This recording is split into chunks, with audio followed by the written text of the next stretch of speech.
This is Morning Juice. Sports, insight, and great storytelling. Starring Bobby Carpenter and Jeff Tito Thitoff. It's time to attack and dominate. Attack and dominate. That's the game plan for today on this Thursday. I feel different today because all three of us are here. It is Tito, it is Bobby, it is Bodie. Feels like it's been forever, boys. Bobby, how are you this morning? Doing all right. A lot of things going on. Booking up travel and everything like that and trying to get everything situated for Nick's arrangements. So that's been and coordinating a lot of stuff with a bunch of teammates that are going to be heading back out to Madison, New Jersey. So, yeah, that's always it's not something a week and a half ago that I had planned to get done, leading into Halloween and trick-or-treat tonight and we have a little Halloween party and everything and like all this different stuff that we have, like that was not part of it. But then again, neither was, any of this for, his wife. So just one of the things that we got to worry about and get done. But I think I've got most of that iced up and now it's just a function of rescheduling things that I didn't think would need to be rescheduled and letting people know when I can and can't work and different things like that as we slowly kind of figure all that stuff out. So, yeah, not terrible, but just facts of life at this point.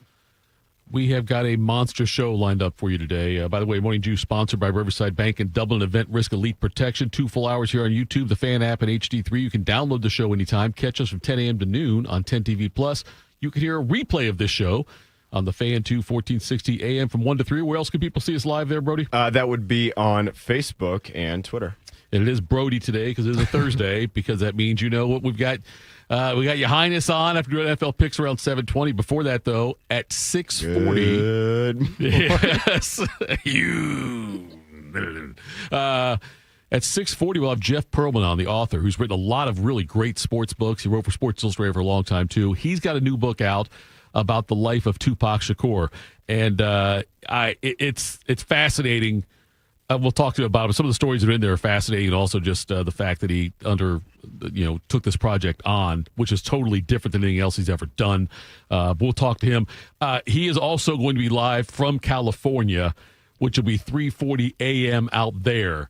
But I said, look, man, we can do it. We could pick a different day. We can pre-record or so. He said, nope, let's do it. He said, I want to get on there. So he'll be joining us here in just about a little less than an hour, about 40 minutes we'll have him on here. Albert Breer at 7:05. Can't wait to talk to him.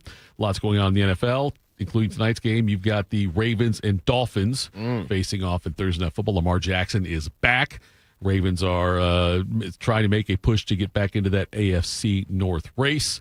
We'll do some quick hitters here coming up earlier today than we normally do. But first, Bobby is going to make us all a hell of a lot. I figured we'd lead with some Blue Jays Dodgers talk. Bob, you're right. Blue Jays 6-1. We can break that one down if you want to. It's down. I was told they weren't going back to Toronto. They after they lost Game 4, that forced the Toronto trip back. Yeah. Game 3, right? Game 4, they lost, right? Didn't they? It was game 4. Yes. We're saying different things. Yep, yes. Go ahead. Sorry. Okay, Game 4. But they will play Friday night to see the Toronto Blue Jays will try to wrap that series up there at 3-2. But yes, you're right. I'll let them win tomorrow night. Win the World Series. Yes, they can win the World Series. All right, now he's already made us smarter once by making sure I didn't forget that Dodgers thing. Let's let him make us smarter again. Time to get smarter. Morning Juice presents Today in History. Here's your professor, Bobby Carpenter. All right, General, work your magic. Oh, boy, it is Thursday, October 30th, the 303rd day of the year. 62 days remaining in this 2025. Coming back, we'll be in the 50s, Bodie, after the weekend. How's that sound? I don't know. I don't even know. Just another year. Just another year, another day closer to being in the grave. There you go. Just toiling away here in the morning. So, should be fun finishing to the year, hopefully. This day, 1871, the Philadelphia Athletics win the first National Association baseball pennant when they beat Chicago 1938, Orson Welles broadcasts the radio adaptation of H.G. Wells' War of the Worlds. I guess it caused a little bit of a panic. It's kind of a scary-ish, futuristic movie. I don't know if people back then were prepared for it, Thitoff. Yeah, people turned on their radios like without knowing exactly that it was just him reading it. They thought it was actually like news reports and stuff like that going on. They couldn't check the internet to see, or they couldn't look up a schedule online of what was going to be on the radio that day. So yeah, aliens are coming. Yeah. I actually watched War of the Worlds with Tom Cruise. I had not seen that, I'd never seen it before, and it's an older movie. And, stumbled across that bad boy one evening. I threw it on. I was like, you know what? I know it's 20 years old. Might be time for me to take a little peek at this. And I enjoyed it. It was pretty good. Very well done. Tom Cruise does a great job. Got Tom Cruise in it. Yeah, it can't be too bad. Yeah, I mean, he doesn't make bad movies. It may not be the greatest thing in the world, but it was pretty good. I was very impressed with it. This date, 1944, Anne and Margaret Frank are deported to Auschwitz after being found. Yeah, rough situation there. Yeah, that was their final destination. 1945, Jackie Robinson signs a contract with the Dodgers, en route to breaking baseball's color barrier. In the last half of the second inning, Robinson gets the first hit off fourth. It's a homer into the left field stand. There we go. And then this state, 1963, Sandy Koufax wins the NL MVP. That 15th strikeout still is eluding Koufax. Harry Bright, coming up as a pinch hitter, may be the last possible victim. He fires another flaming fastball. Bright swings and misses for strikeout number 15. Koufax has his strikeout record, and the Dodgers have a big 5-2 victory. A milling mob of Dodgers surround their hero. Sandy Koufax is baseball's man of the hour. There we go. One of the great ones. It's amazing. I was watching The Office last night, and we watched a couple of the Halloween episodes, the one with Robert California, some of the newer ones, or the last ones, if you will. And there was one that my wife and I had never seen, I don't remember seeing it. I thought I'd seen all the Offices at least 5 times, and then there was 2 back to back, and the second one was another Halloween one that had Andy Bernard dressed up as George Michaels, which was amazing. And on this day, 1987, Faith, his first solo album is released en route to becoming the album of the year. 'Cause I gotta have faith. I gotta have faith. Because I got to go for faith. I got to have faith. There we go. That's a tremendous album, start to finish. Oh, it's really good. Very, very good album by him. Then 1999, Supernatural by Santana hits number 1 in the United States. And if you said this life ain't good enough, I'll give my world to lift you up. I could change my life to better suit your mood. Because you're so smooth. Great track that was too. That album too. He had different singers for each song. Yeah. And that was Rob Thomas from Matchbox 20. There you go. Also had I think Herbie Hancock. Maybe is that who was the song on there? I believe. How about John? Is he still with us? Yeah. That point in time? I don't think either one of them were, or at least are now. Lenny, the 6th album by Lenny Kravitz, was released on this date, 2001. And then in this date, 2021, the Foo Fighters, Tina Turner, LL Cool J, and Jay-Z are, among others, inducted into the Rock and Roll Hall of Fame in Cleveland, Ohio. Jay-Z? Yeah. Rock and roll? Yeah, Sure, why not? A little bit. I think it's rock and roll is more of a loose term. Okay, it's fair kind of enough. music. I mean, who wants to call it the Music Hall of Fame? Yeah, all right. Rock and Roll Hall of I Fame. like Jay-Z. Just Have either of you been to the Rock and Roll Hall of Fame? You've been there, haven't you? No. You haven't been there? I think I feel like I went one I've time. never been to any stadium. Well, I've been to the Q or whatever Q. they call it now. One time. I watched one Deep in the Cavs Q. game. But I've only been in the Brown Stadium when I played there. Never been to Jacobs Field, Okay. Progressive or whatever they got Yeah, now. R.I.P.. Never been to the Rock and Roll Hall of Fame.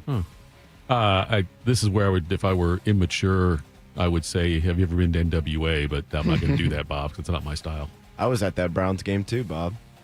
It was season opener in 07. Does that sound right? Yeah, good job. You had to be, what, like 9 years old? Yeah, 10 or 11. That's remarkable. Some birthdays today. John Adams, 1735. What number president was he Thitoff? I believe he was 2. That's Attaboy. good. There Thank we you go. very much. Will Pauling. Good for you. Dick Vermeil, the Super Bowl champ, also coached with the Rams, also coached with the Eagles, and I forgot he was with UCLA as well. Turning 89 years old today. I think there's a lot we all learned, starting with the old coach. We all learned, but the basic principles that it takes to win will never change. You surround yourself with good people and work hard and be unselfish and care and don't be embarrassed to say I love you and I appreciate it. And because, guys, if you say it, someone else will say it back to you. And guys, I love you, and you know that. Tito, I love you.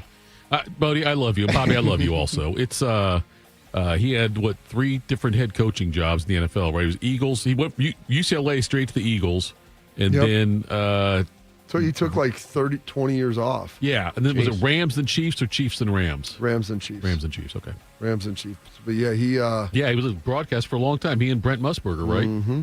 Doing a good job, and they got back into it and had like a new appreciation for everything. It was interesting. You know, when he was with the Eagles, he was a really hard coach. That city can wear on you a little bit. Yeah, and then I think he got a little softer in the booth and Yep. came back, and you heard talking about ELE. ELE. Everybody love everybody. He says softer in the booth. He means a TV booth. That's not something you have to look up like on Urban Dictionary. Yes, Dick Miller, a little softer in the booth. He's got older. Sure. Turning 86, still alive, which I could not believe. Grace Slick. Well, listen, Grace Slick. Passed away 30 years ago. Exactly. Oh, yep. Suppose I should play that now.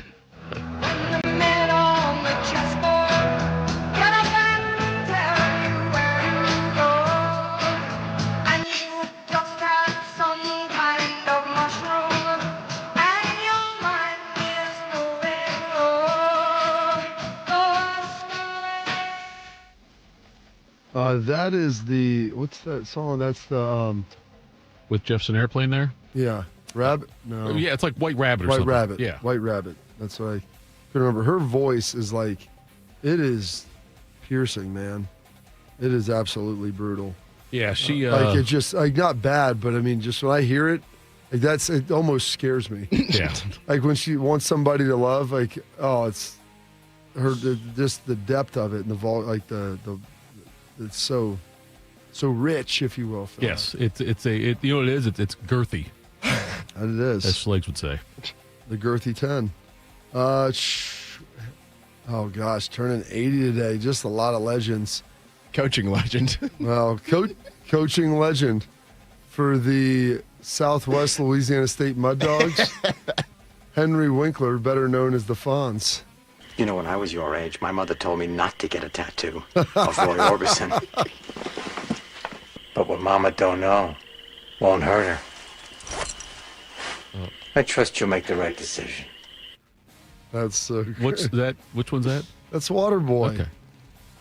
Oh, come on. You know, I haven't seen Waterboy or Little Nicky or Little Nicky, you can pass. But Big Daddy. You've never seen Big Daddy either? No, I'm not.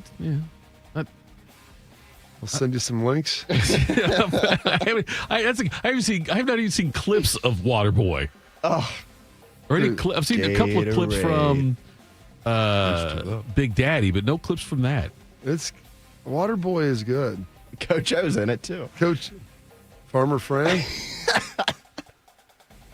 I'm not a big Sandler guy. What? Oh, I'm just not. I liked The Wedding Singer.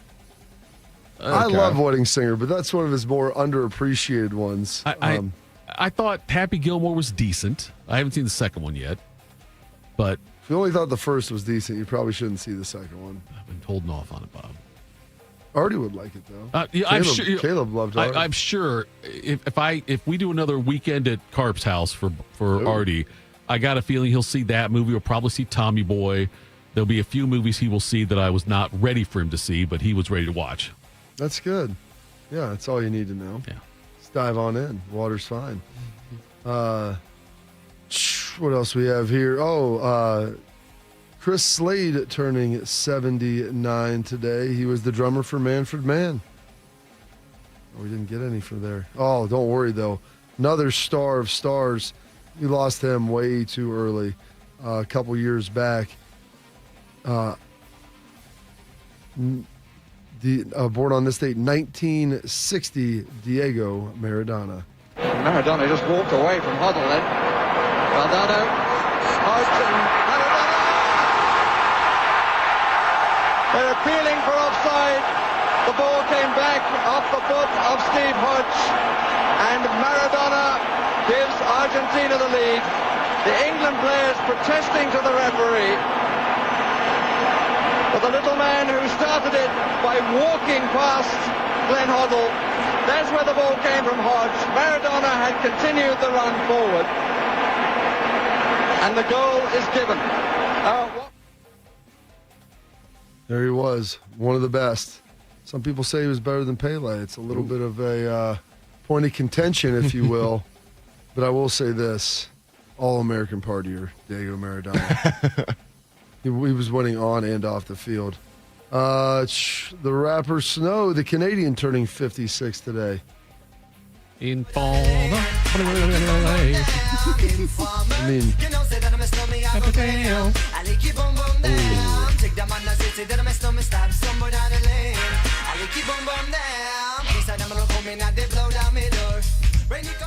so one of the great sadnesses in my life is Mike Vanderjack, the kicker that got a little liquored up. And Idiot kicker?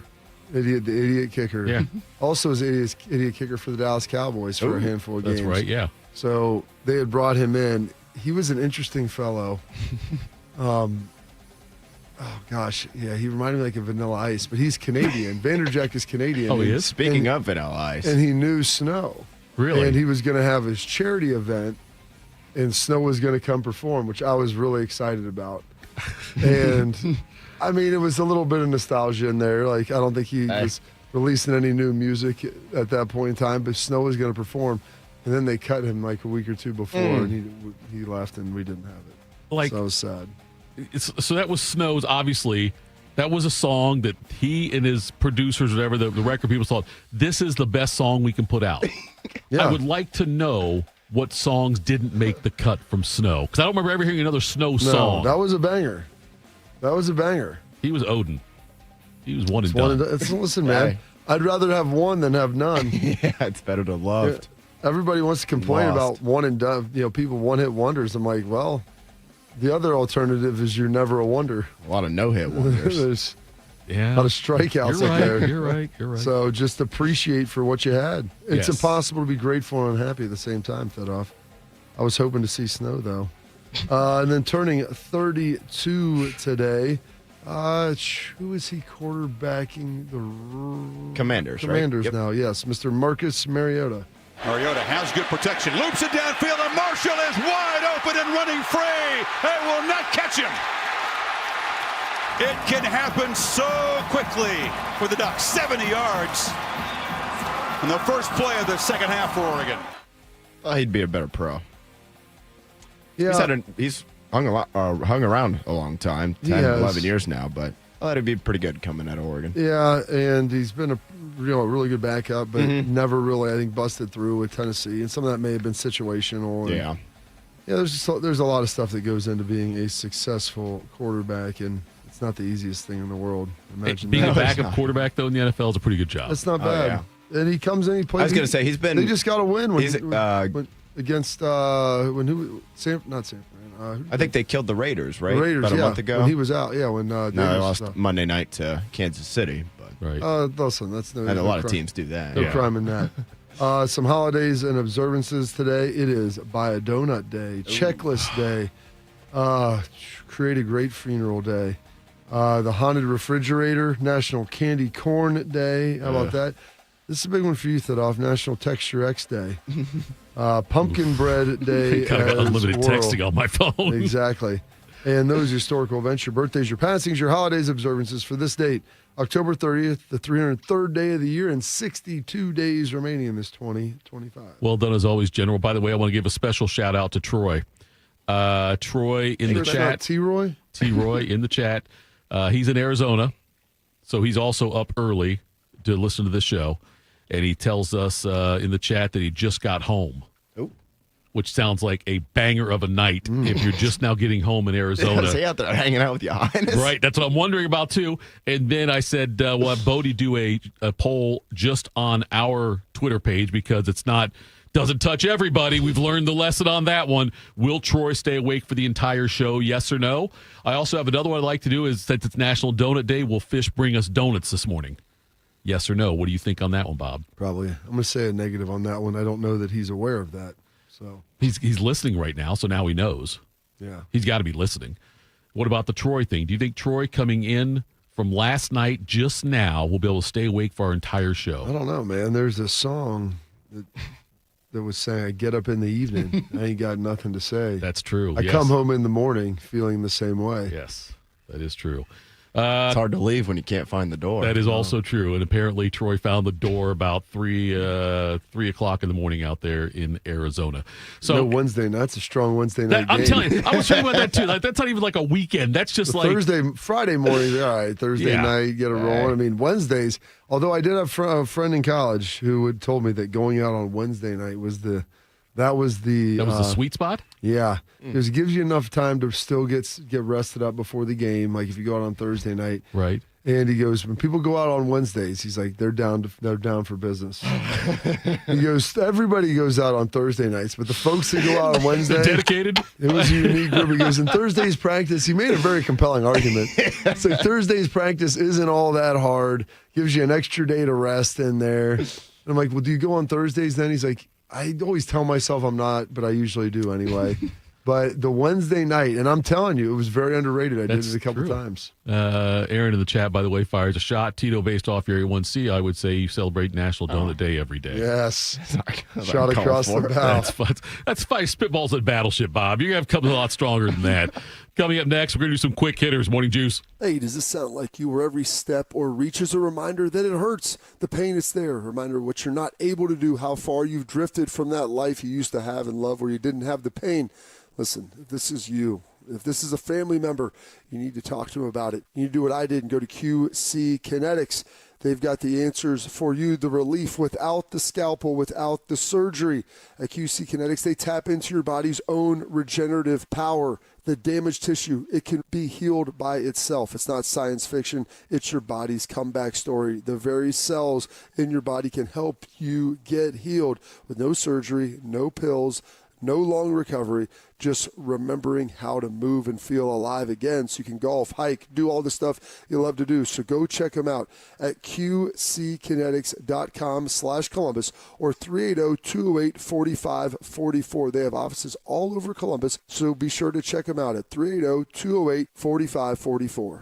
Bobby Carpenter here with the Riverside Bank of Dublin Sports Money Report. The thing I like about sports is that it prepares you for life, especially team sports. Surrounding yourself with the right people, letting them do their job makes you better. Riverside Bank doesn't have a ton of people, but their people have a ton of experience and know how to get the job done. They're all about quality over quantity. Here's Chuck Moore, CEO, and Travis Sanders, president of Riverside Bank of Dublin, on how they win with people. A team's success can be directly tied to the quality of its players, coaches, and leadership. In sports and in business, talent alone doesn't win. It's why we focus on building strong relationships with our clients and why we strive to always offer the best advice, the best products, and the best customer service for our clients. Thanks, Travis. We want them to focus on their business and their people and let us handle their banking needs. Tune in every day for the Riverside Bank of Dublin Sports Money Report. Visit their office at 6300 France Road in Dublin or even online at riverside.bank. Member FDIC, Equal Housing Lender. Once there was a man who couldn't stand. A mom who couldn't wait. A scientific community that said it couldn't be done. And then you. And then I. And then we. Brought neuromuscular disease into screaming color with the Muscular Dystrophy Association. For 75 years, our voices have thundered through the halls of Congress. We've willed the impossible into existence. We've pushed the science, raised the funds, shifted the narrative, and transformed the reality of life with neuromuscular diseases. For 75 years, we've built communities together. Established the field of neuromuscular medicine, and made it thrive. Call that a legacy. Call it impact. Call it momentum. Just call it ours. Because it's the generations of community heroes that give MDA the strength we have today. And until neuromuscular disease is a thing of the past, you couldn't stop us if you tried. Join us and celebrate 75 years of breakthroughs at MDA75.org. One man is a national champion, NFL veteran, and local business leader. The other man is Tito. This is Morning Juice. Sponsored by Riverside Bank of Dublin. Here's Bobby and Tito. Morning Juice, Bobby, Tito, Bodie. If you're watching, you can see us in the commercial break still, right? If you're watching. I'll tell everybody Bodie. what we were talking about. No, I'm saying I would like to know what people thought we were talking Sometimes about. it does happen. Okay. I don't know why. It's supposed to go to the tower cam. Right. To be more honest fun with to you, do though, this. it's not. No. That is so low on the list of priorities that. But the better part is that people will sometimes text in the chat. Like one time, Bodie, I don't know if you had to click it off or whatever, but we were talking afterwards, and people were still watching, and they're like, "What's so funny?" I want to laugh. Like, let me know what's going on. Love to be a part of one day. Yes. Love an inside joke. Love to be a part of one day. Well, I was talking. Good news. Nick's final parting gift to me was his funeral is going to be on Tuesday, so we're flying out Monday. Going to be there Tuesday, flying back. So taking the day off work, and we have our big office meeting, which I mean nobody likes. Are these quarterly meetings? I don't know. I think they're quarterly, right? Does that sound right? Sounds I don't think good. it's not monthly. Sure. Sounds like 4 great days of PTO spent to me. And thankfully, Nick did that for me. Thanks for dying, Nick, on that day you did. Well, Jenny, I you. appreciate you for putting it in that day. And so then the conversation was had. I was texting a lot of my former teammates. And then guys who, I know that played with him with the Jets. And I was texting with Mark Sanchez about it. And I was hoping that Sanchez would be there to get some detail and color around his incident in Indianapolis. And he told me that he would love to go, but didn't think he was permitted to fly. He had a collapsed lung and a couple of procedures that needed to be done. Bruise on the leg. He was like, I got stabbed in the chest. I'm like, Mark, I was like, everybody knows you got stabbed in the chest, man. We know you had a good time. I mean, but I was hoping that he would be there, because after a couple of drinks, then that would have allowed me to then ask the question, how the hell did it get started? And when old boy he had emergency thoracotomy and hemophilia, I don't even know what that word is. I think it's an STD. Hemonimothorax, whatever that is. Mm-hmm. Dysentery. Said I get it. I didn't realize it was that bad. I was impressed you were able to walk it off while you were leaking that bad. Thought Cali dudes were soft. It changed my mind. Said, LOL, just happy to be alive, amigo. And can't wait. He can't fly, right? That's what he said. Okay, He didn't can't think he was fly. able to fly. Okay. I think the change in pressure, that might impact those lungs Absolutely. a little bit. How about drive? California? Yes. Yeah. I mean, that's literally about as far a drive as you could. I mean, God bless, Maryland Nick and Washington. spent a lot of time protecting Mark. That's what I'm saying. Maybe that's the problem. Nick wasn't there to protect you from that guy. Think about that. Yes. How would that have turned out differently if Nick were there? Nick would have probably had both you guys just hug it out. Yes, It would have been all yes. good. Because I wanted to know when the dude, however the fight got started is one thing. Yeah. And when the dude pulled out a knife, and instead of thinking like fight or flight, hey, I've had enough here, this is good, thinking this is what I've always hoped for. I've been waiting for my shot at this for a long time. And let's go. I mean, I've watched a lot of Van Damme movies. I think I'm prepared. Chuck Norris. I've seen Ethan Hunt do this. It doesn't look too hard. Dude, what's the movie with Keanu Reeves? John Wick. I've watched John Wick He'll cut through that room like a hot knife through butter.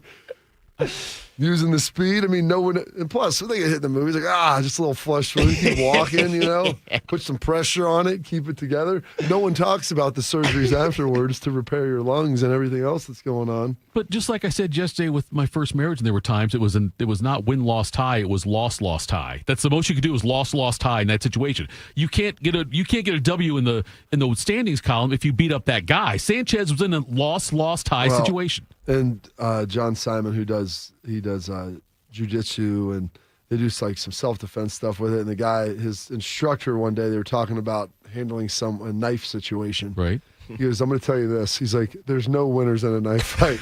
He goes, everybody goes to the hospital. All right. And I'm like, that sounds about right. Based upon what I just saw there, he's like, even if you're able to get it from him, it's not like you're getting it from him clean. Yeah. You're probably taking a couple blades, and you're going to at least need to be stitched up.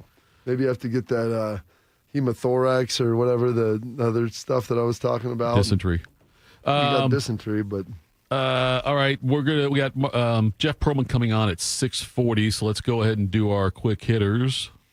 Morning Juice presents Quick Hitters. Sponsored by Dr. Mark Levy. If you're snoring and not sleeping, call Dr. Mark Levy today at 1-800-MORE-SLEEP. Good morning, Brody Wells. It's a Brody Thursday, fellas. We'll start here with college football. As Matthew McConaughey once said, sometimes you got to go back to move forward. During an interview on Wednesday morning with ESPN's Unsportsmanlike, Ed Orgeron was asked about whether or not he'd won his old job back coaching at LSU. Gosh. Here's what he had to say.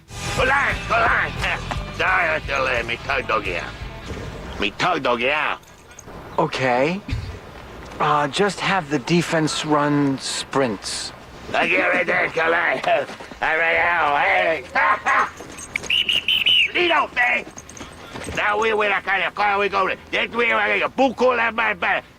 translate that for you now. He said, I'd love to. Are you kidding me? Hey, I'm one phone call away. I just got to get in my truck, and I could be there today.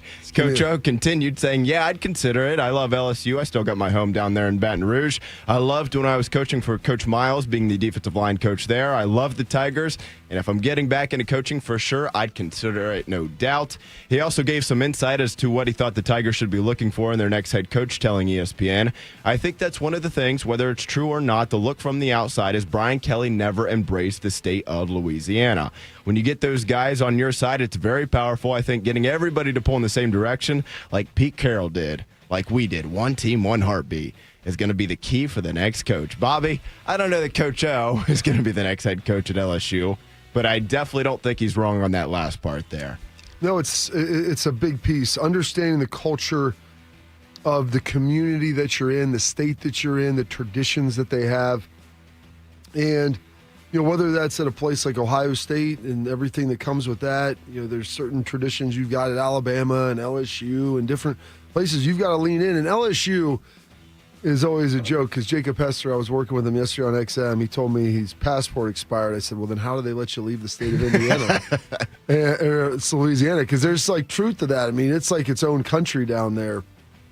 And you've got to understand everything that comes with it, the good and the bad, and try to lean in. And even if you're not a native, like Nick Saban wasn't, but he learned. You got to learn and embrace it as much as you can. And so, I know there was arguments with that at Ryan Day. He's not an Ohio guy. That's okay. But you've got to lean in and try to connect with the people in the community, connect with the culture, and do all that. And at a place like LSU, I think that is critically important.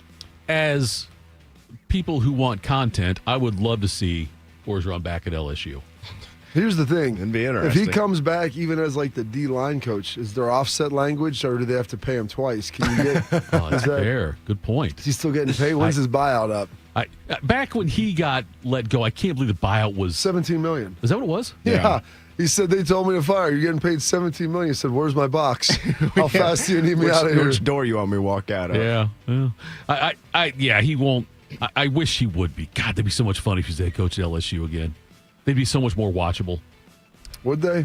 Yes, they would be. I'd watch him. More entertaining. I don't know if he's I don't know better. if LSU fans would be rooting for that necessarily. Yeah. But speaking of that vacant LSU head coaching position, Louisiana Governor Jeff Landry, he made quite a bit of noise on Wednesday when he spoke with the media and told them that athletic director Scott Woodward would not be involved in picking the Tigers' next head coach. Landry said, quote, "No, I can tell you right now, Scott Woodward is not selecting our next coach. Maybe we'll let President Trump pick it. He loves winners. You know, I'm not going to be picking the next coach, but I can promise you," I like this line, "you know, I'm not going to be picking the next coach, but I can promise you we're going to pick a coach, and we're going to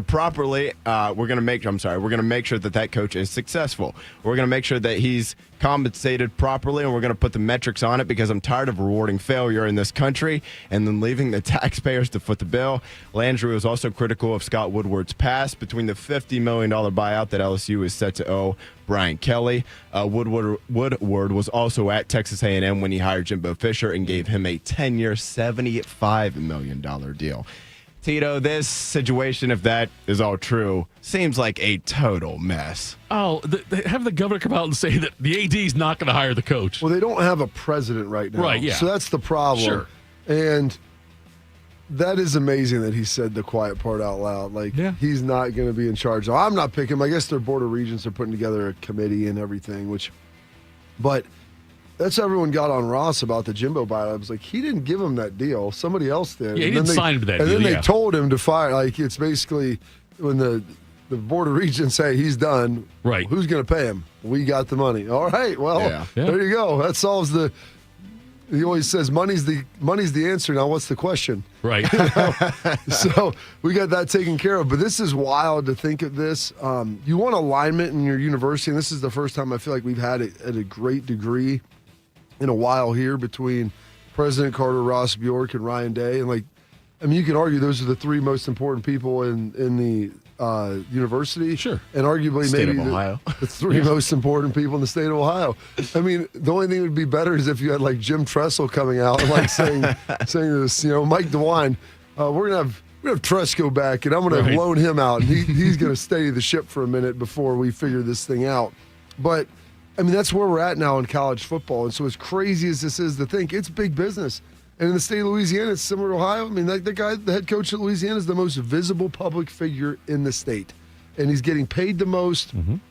And a lot of their identity is tied up in being good. And they have not been great as of late.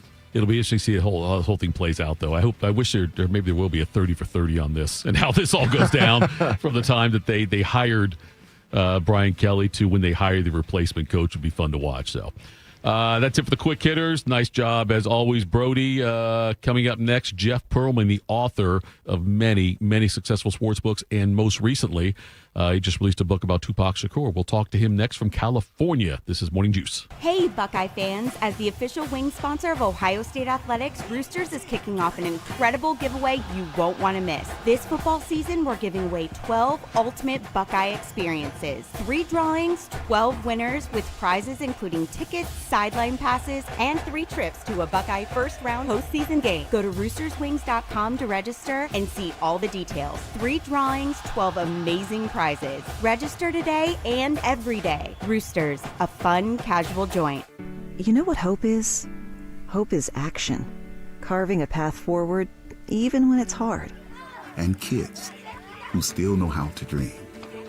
They're the best pathfinders of all.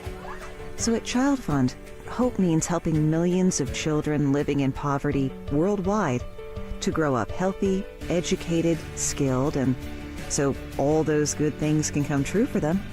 Safe. And that means safe at home, safe at school, and safe online. Hope means walking this path together. All of us. Because when we work together, we can do so much more. That's right. Hope includes you. Child Fund. Because we need each other. To learn how Child Fund works with children in 23 countries to help them achieve their full potential, visit childfund.org. That's childfund.org. What would it take for my child to only miss half a day of school for treatment? What would it take to fund a cure for childhood cancer? It would take all of us to come together to support the research. Join us. Go to childrenscancer.org today. Hey guys, 13-year NFL veteran and Super Bowl champion Jason McCourty here, and I'm an innovation ambassador at FAIR, Food Allergy and Research Education.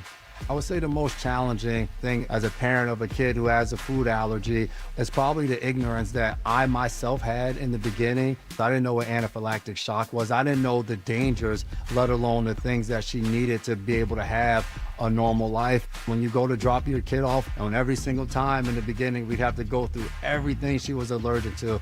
Preparation is everything. And me, for playing football for 13 years, it was all throughout the course of the week. It's getting ready for game day.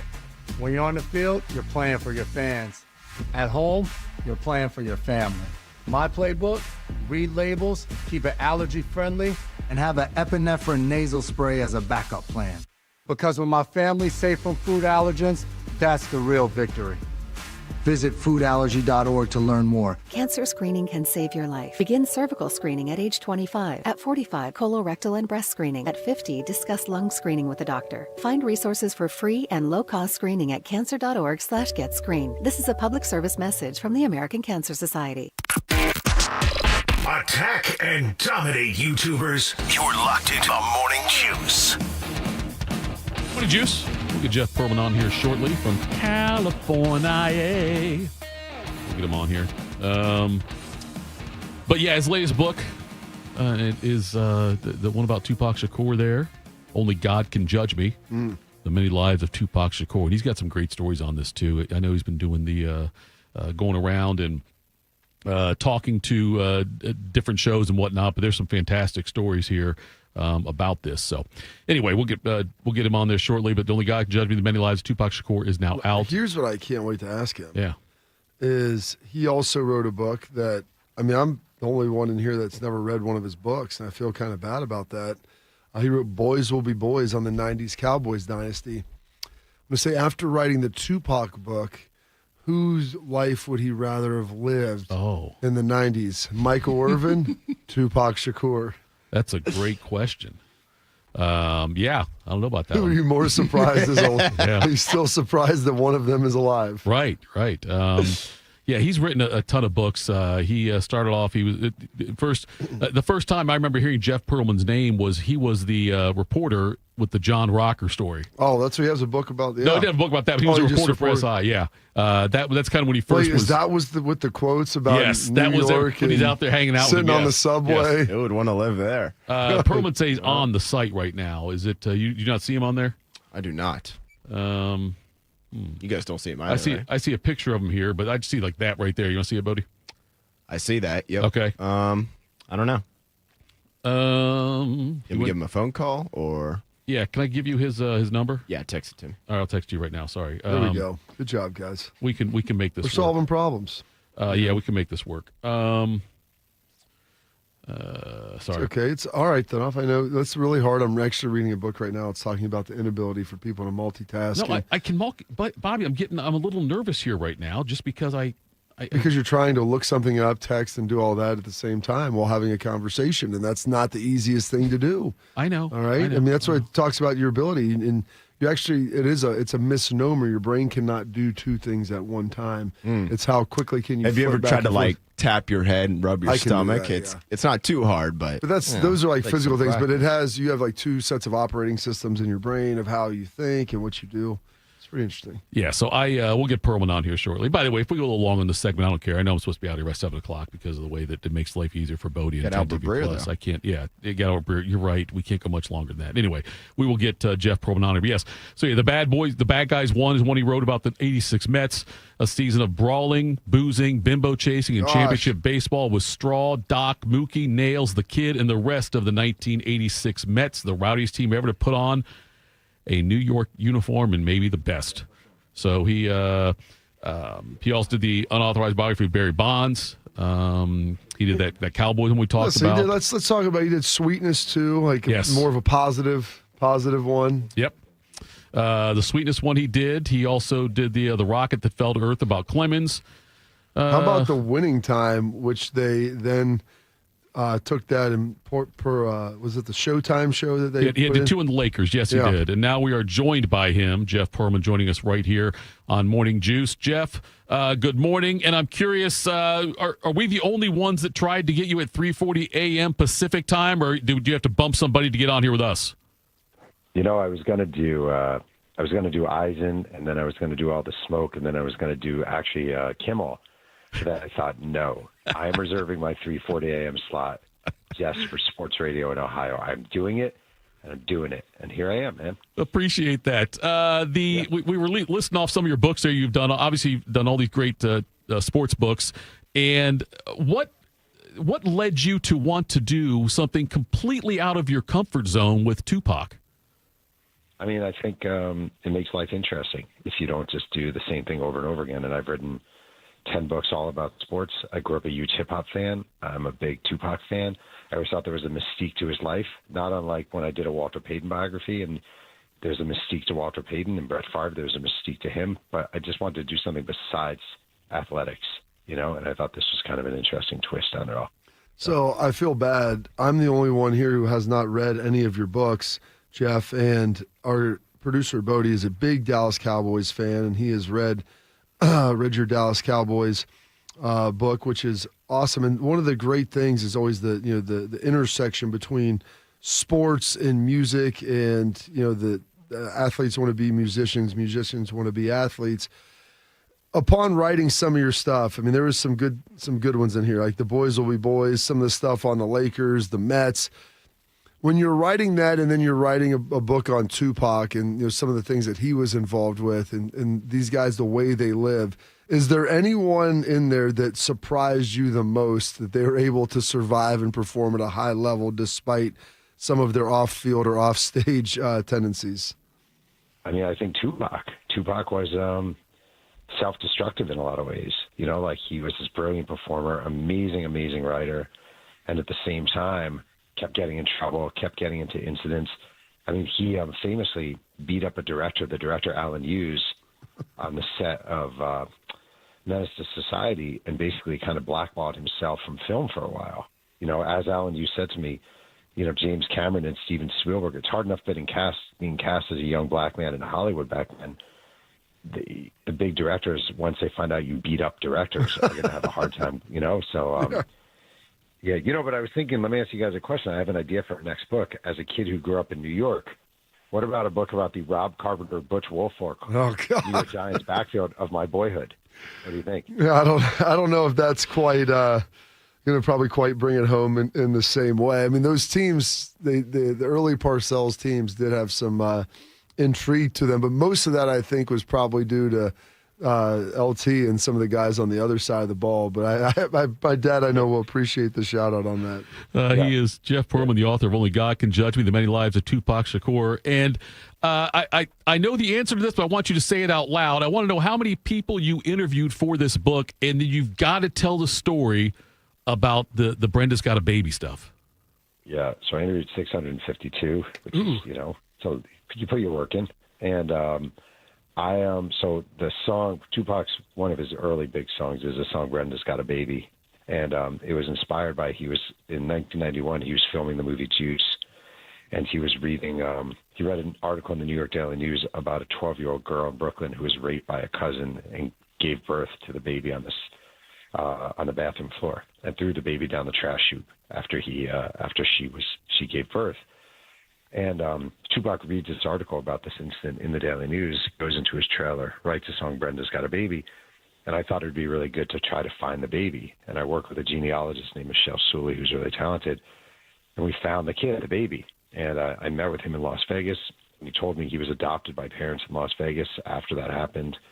And basically they died a few years ago, and he does a genealogy search, and all these names and numbers point back to Brooklyn, and he reaches out to a bunch of them, and he goes to Brooklyn, and he has this reunion with his long-lost family, and they say, oh my God, we haven't seen you forever. We had no idea what happened to you. How do you feel about Tupac? He's like, I love Tupac. Like, do you know the song Brenda's Got a Baby? Of course I do. We think you're the baby. So then I'm meeting with him, and we decide to try to find his mother. And my genealogist winds up getting a phone number for this woman, and she calls her up, and she says, by any chance, did you have a baby when you were 12 years old? Who's this? My name's Michelle. I'm working on a book with Jeff Pearlman about Tupac. Oh, my God. I've been looking for my son for decades. Do you have any idea where he is? And she's screaming and crying. And Michelle says, yeah, we know where he is. And the woman says, oh, my God, I need to get home to Newark, New Jersey. I'm away from home. going to see a concert. Well, what concert are you seeing? The Red Hot Chili Peppers. Where are they playing? They're playing in Vegas. And that night, the mom from Brenda's Got a Baby and the baby from Brenda's Got a Baby, who she threw down a trash heap, were reunited. That is an incredible story, Jeff. And I'm wondering, in all the writing you've done, is that the most significant thing you've done as a writer, is help to reunite them? I mean, yeah, I would have to say so.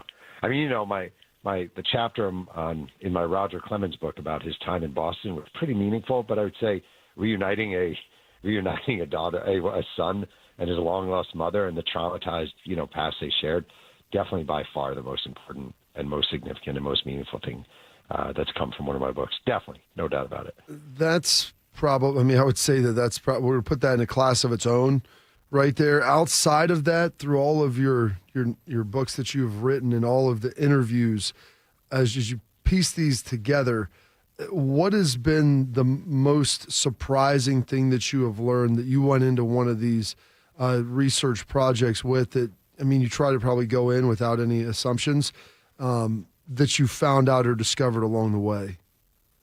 I mean, for me, with Tupac, it was I always just thought of Tupac in a lot of ways as like the thug life guy and the I get around guy and kind of partying and blunts and Hennessy and women.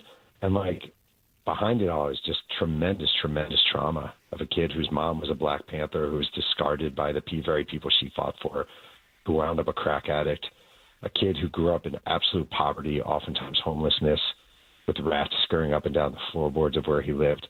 And I just think a lot of times we look at successful people, whether it's sports or entertainment, and we think, wow, they have it made, and what amazing luck they've had in their life. And for Tupac in particular, it was all just informed by poverty and hardship and sadness. And I didn't expect to find that. And it just really opened my eyes. Is this something, Jeff Pearlman, by the way, joining us right now here, Only God Can Judge Me, The Many Lives of Tupac Shakur, the book that's out now by Jeff Pearlman here. Jeff, now that you've strayed from where comfort zone's the wrong way to put it, but you strayed away from where we've normally done books into this kind of in this realm.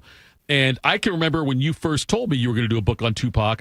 We exchanged text messages about a long time ago, and you'd said, like you said, it's something you'd never tried to do before. Something like this is your next project. Have you decided what it's going to be, and will it be something like this? I don't actually know 100% yet, but I think it will be sports. Like sports becomes like a language, and it's very comfortable. And I really enjoyed this, and I definitely will try to do stuff outside of sports again. But I really do enjoy the language of sports.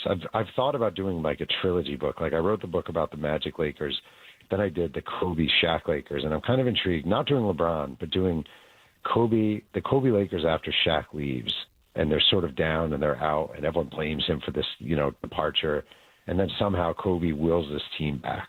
And I do find that a really fascinating little period that I'm kind of leaning toward, but I don't know, man. If you guys have a good idea, I'm all here. I'm here for it. Well, it's interesting you bring up Kobe here, and obviously Tupac, and then you've done stuff about the Cowboys, Bo Jackson, Brett Favre, among others. Is there a certain tact that you have when you're writing about a situation where the people are still presently with us versus those that have been deceased? Yeah, it's much. That sounds callous. I don't mean it that way. It's much easier to write about people who are deceased. Because there's a big beginning, a middle, and an end. Like I know for a fact Tupac Shakur dies in 1996. That gives me an end point. When you're writing about someone who's alive, it's significantly harder because there's still stuff going on. And also, I feel like when someone has passed, people are actually more willing to talk about that person and delve into their legacy. I don't think they feel the pressure of, am I going to offend this person? Is this person going to get mad at me? So it's callous, I admit. It sounds callous at least. But it is easier writing a book about a Walter Payton or Tupac than it is a Brett Favre or a Barry Bonds, just by virtue that there's an end to the book. Curious, you are a middle-aged white man from New York. Sure. How's it been received by family members and friends of Pac and other people that are in the hip-hop world? How's it been received that you wrote this book? Mixed, I would say, if I'm being totally honest. I think there's some real, and I understand it. I knew what I was walking into. how could you say this about him? How dare you? Just trying to make a buck, blah, blah, blah. I would say if you knew how much money I made for this book over 3 years, it would actually, people would laugh at it. It's been uncomfortable. It has. I knew it was coming. I knew it would be this way. I probably didn't know it would be this uncomfortable at times. Who is this guy to write this? We don't even know who you are. You're not of hip hop. And I get it. I actually do get it. So the people who've read it, the book's gotten really, really good reviews. But the people who say I'm never going to read it, they seem the most outraged that a guy like me wrote a book like this. When you hear somebody that says they're outraged and they never are going to read it, have you ever, the paradox that is where maybe if you read it, you might learn something about it and you might either appreciate it, maybe it'll confirm your opinion, but it also may change it as well. Oh, I say that all the time. I always say, someone will be like, blah, blah, blah, never, how dare you write this? And I'm like, did you read the book? I'm never reading that book. And I'm like, what are you even talking about? How can you make this argument if you've never read the book, if you're not going to read it? It's very frustrating. It's very frustrating because you can't argue with someone who refuses to read the book, and they just judge you based on 3 things they've seen on. The problem is, honestly, and I know you guys see it too, we live in the age of 20-second clips, 20-second clips, 20-second clips, 20 seconds on Instagram, 20 seconds on TikTok, and people make judgments off of that. And it's very hard to get past that. Very, very hard societally. It's very frustrating. When you mentioned that, Jeff, about I haven't read the book, it made me think of Wilbon, who was critical of your Walter Payton book. And never read it, but he's critical of it. And I'm curious with the Bo Jackson book. Wasn't Bo like unhappy about the book? Yeah, I don't think he read the book either. But he called. I was doing talks in Alabama at a couple of bookstores. That book is a 98% love letter to Bo Jackson. Like that's a crazy thing. It is a love letter to Bo Jackson. And I was doing events in Alabama bookstores. He's known to be a bit curmudgeon-y, and he literally called the bookstores Bo Jackson. And they were not. This was not Barnes and Noble. This was like, Mary's Muffins and Book, on the corner of whatever in Florence, Alabama. And he called them and told them not to let me speak, which I've never had happen before in my life. And all of them let me speak, but it was just weird. It gets so weird sometimes. I mean, Mike Ditka threatened to spit on me. A lot of the Bears at first were upset. Then most of them apologized to me once they read the book. It's just a thing. Once people read the book, they can see. It's just some money grub, hungry to. I don't want to exploit Tupac's legacy. I freaking love Tupac, but people they come up, they make their mind, they make their decision, and there you sit. When you write books about people that are still with us, do you try to contact them about this? I know some people maybe don't want to speak to you about it, but is that something that you try to develop depth with, or is it something where you want to try to get the peripheral view of everybody else viewing in? Oh, no, I always try to. And Bo Jackson, for example, I sent him all my books, wrote him a letter, and he called me. And we had about a 40-minute conversation that I thought was very polite and decent. And he basically said, if I'm going to write a book, I'm going to do it myself, but I don't have a problem with you writing a book. So that was good. The weirdest one was Brett Favre. I called Favre, never heard back, was in Mississippi and reached out to his sister, Brandy, and told her I was working on this book. And she invited me to his house, his boyhood home, and Brandy and Brett's mom, Bonita, just sat down with me for like 3 hours and talked, and Bonita gave me a bunch of his old scrapbooks to go home with. So you just never know until you knock on the door and try. And I think people see when I meet with them that my intentions are just to write I'm not looking for the dirt. I'm looking for just a really nice, true story about someone's life, highs and lows, and just kind of what it was to be them, or is to be them. He is Jeff Pearlman, the author of Only God Can Judge Me, The Many Lives of Tupac Shakur, out right now. I'm curious, a couple things, how have sales been so far with this one? And then secondly, what does it feel like for you the moment the book is in your hands? Like it's all done. This is the finished copy. I got to believe it's almost like you can relax. Is that, because you finally, like the task is done outside of get up at 3:40 in the morning, talk to guys in Ohio. But like the task is done when you get that physical book in your hand. I'm wondering what that feels like for you. It's such an interesting question. First of all, it sold really well. It's my best-selling book first week, so that's cool. Yep. Yeah. I wonder, like maybe, in a way, maybe Bobby understands this a little, because I never have. Like, you work and work and work for something, and you spend all this time working on it. And then you hold it in your hands and you feel amazing and it lives up to the hype and whatever the equivalent would be, winning a Super Bowl or blah, blah, blah, or national championship. But then after, there's almost a little letdown. There's almost a little like, okay, well, I did that, and that's over, and what's next?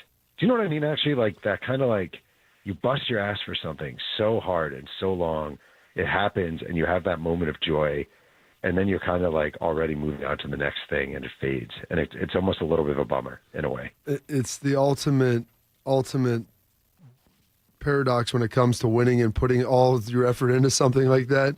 Jeff and a lot of guys, in Ohio State just winning the national championship, recently they're like 3 days later, like, I feel like I should be substantively different, but I feel the exact same that I did before. And you don't kind of understand, you have that initial high and then you come back down, and it's, well, that's kind of always like life. It's on to the next. And it's interesting that you have that feeling, because that is not atypical for athletes as well. I remember I wrote about Walter Payton, and Walter Payton won the Super Bowl.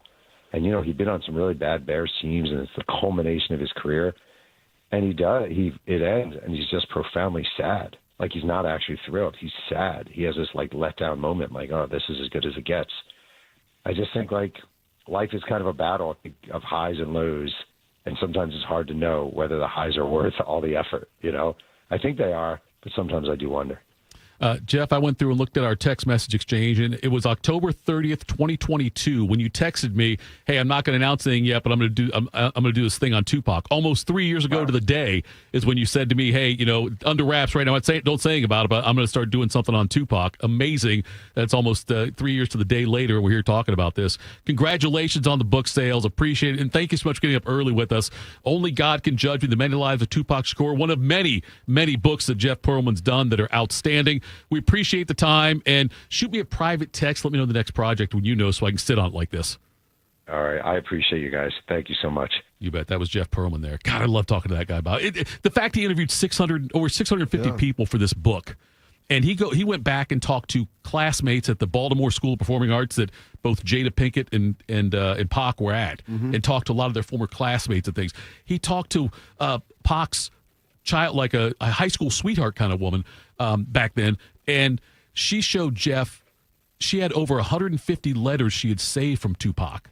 She didn't know she had them, so they were in her old room, and her mom sent them to her, and she let Jeff read all 150 letters from Pac. And so anyway, this book, I can't wait to read the book. Only God Can Judge Me: The Many Lives of Tupac Shakur. Go out there and get it. And Bobby, I'm going to do this. This is the greatest compliment I give Jeff Pearlman. I'm not going to wait for the audiobook. I'm going to get the physical book and read it, as normally I would wait for an audiobook someone read to me. I'm going to actually do this on my own. So coming up next, Albert Breer joins Morning Juice. Hey, what's up? It's T-Bone. If you've hit your medical deductible, now's the time to see Dr. Mark Levy. Get a custom oral appliance that stops snoring and helps you ditch that CPAP and pay less out of pocket. Call 1-800-MORE-SLEEP or visit sleepbettercolumbus.com before the year ends. Being diagnosed with leukemia, lymphoma, myeloma, or one of over 100 other types of blood cancer makes people want more time to do the things they love. That means more time to be artists, prom dates, world travelers, and moms. We are Blood Cancer United, the world's leading organization focused solely on blood cancer research, support, and advocacy. We do the most for more people with blood cancer, so people with blood cancer can do more of whatever they want. Blood Cancer United. Join us at bloodcancerunited.org. People don't realize that glaucoma is one of the leading causes of blindness. Because there are often no early symptoms, nearly half of those with glaucoma may not even know they have it until vision loss has occurred. I was diagnosed with normal tension glaucoma in July of 2020. And what we found out at that point was I had already lost 40% of my sight. And you think it only affects people that are, 75 or older, retired, grandparents, and that's not the reality of it. I didn't think at all glaucoma was going to affect me because I didn't know of anyone that had glaucoma, no one in my family. When you have glaucoma, you can't get back that sight that you lost. And so early detection and treatment is vitally, vitally important.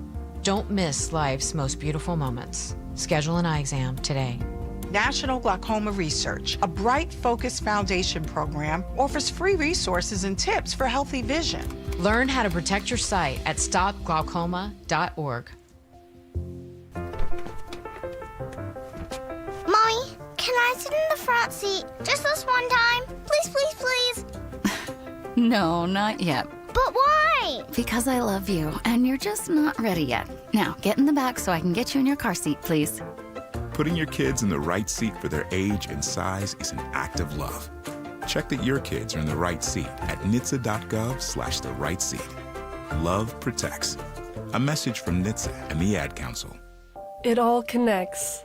The girl who walks for hours to bring home the family's water, the school she can't attend most days, her little brother's belly laugh, her dreams of being a teacher, an engineer, the mayor. It all connects.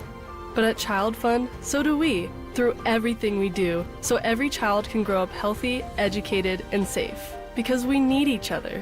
Learn more at childfund.org. Hey, what's up? It's T-Bone. Don't let your insurance benefits go to waste. End the year sleeping better with Dr. Mark Levy's oral appliance. No mask, no noise, just results. Hurry, deductibles reset soon. Call 1-800-MORE-SLEEP or go to sleepbettercolumbus.com today. Proud to be your go-to sports addiction. WBNS, WBNS-FM, HD3 Columbus. The Fan 3, Ohio sports destination.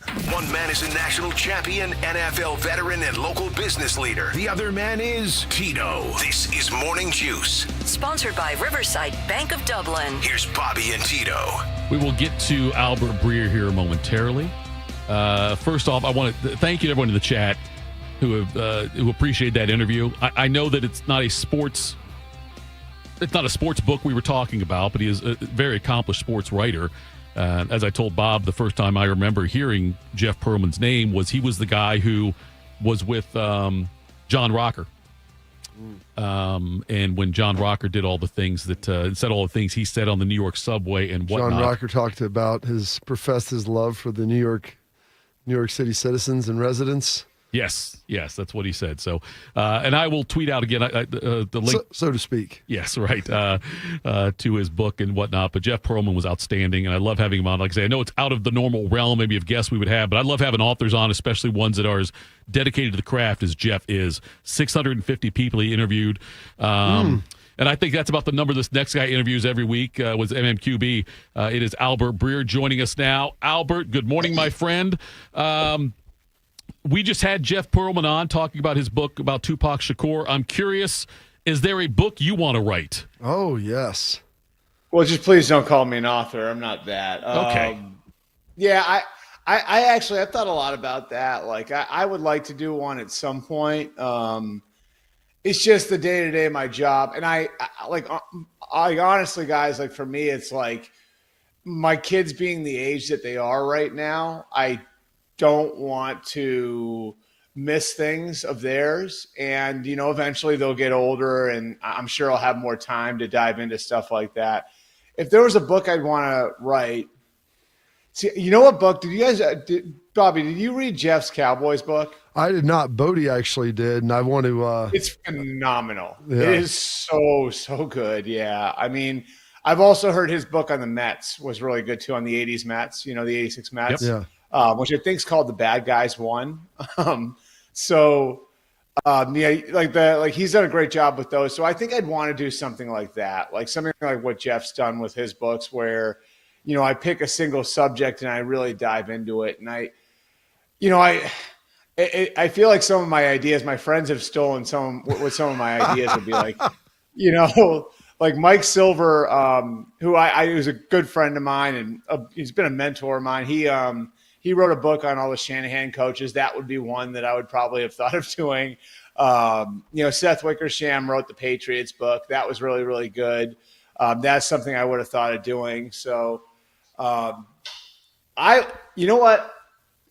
I would love to write like a biography on Jerry. Yeah. But I think Don Van Natta's coming out with one of those. So, but a biography on Jerry, like the unauthorized truth of Jerry, would be really, really good too, I think, So there are a ton of ideas out there. I mean, I don't know. I mean, maybe in 10 years I'll want to do one on Mahomes and Reed and the Chiefs, But the best ones are generally the ones where there's like a lot of just juicy drama and all of that. And that's what the Patriots were, and that's what the Cowboys were. And I think it would have to be something like that would have like a real story to it, Well, the Andy Reid piece is interesting because he almost has two acts to his coaching career. It's the coach that was on the brink that could never get it done, flipped to the guy who now, has the juggernaut and the unstoppable force that no one can seem to control, and just kind of how he's really kind of been the same guy throughout. And that's what people in Philly, like if you would have told him,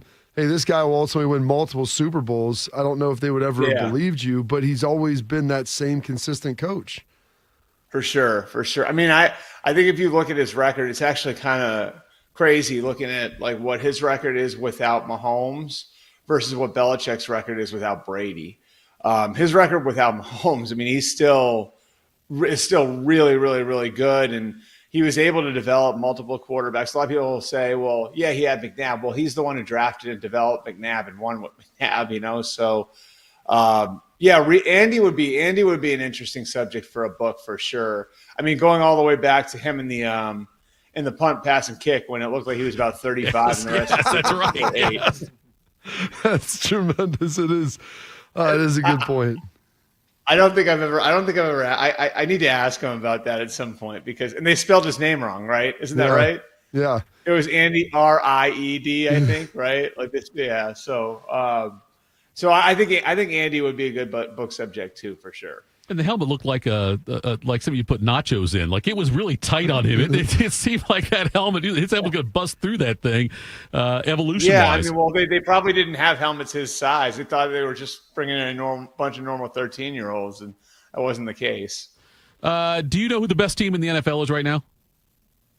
I would probably say the Chiefs. I just think the trajectory that they're on. And, I think like at this early juncture of the season, Tito, we have to kind of take into account who these teams have played, because I mean, as uneven as the schedules can be in general, because you only play 17 games, like at this early juncture, there are some real inequities on who's played who, like the Colts, for example. I think one of the most impressive things about the Colts is like, look who they've played out of their division. They played the Rams, they played the Chargers, they played the Broncos. I mean, the Colts have actually gone 7-1 with a relatively difficult schedule. And the Chiefs is the same thing. The Chiefs have played the Lions, the Chiefs have played the Commanders, the Chiefs have played the Chargers.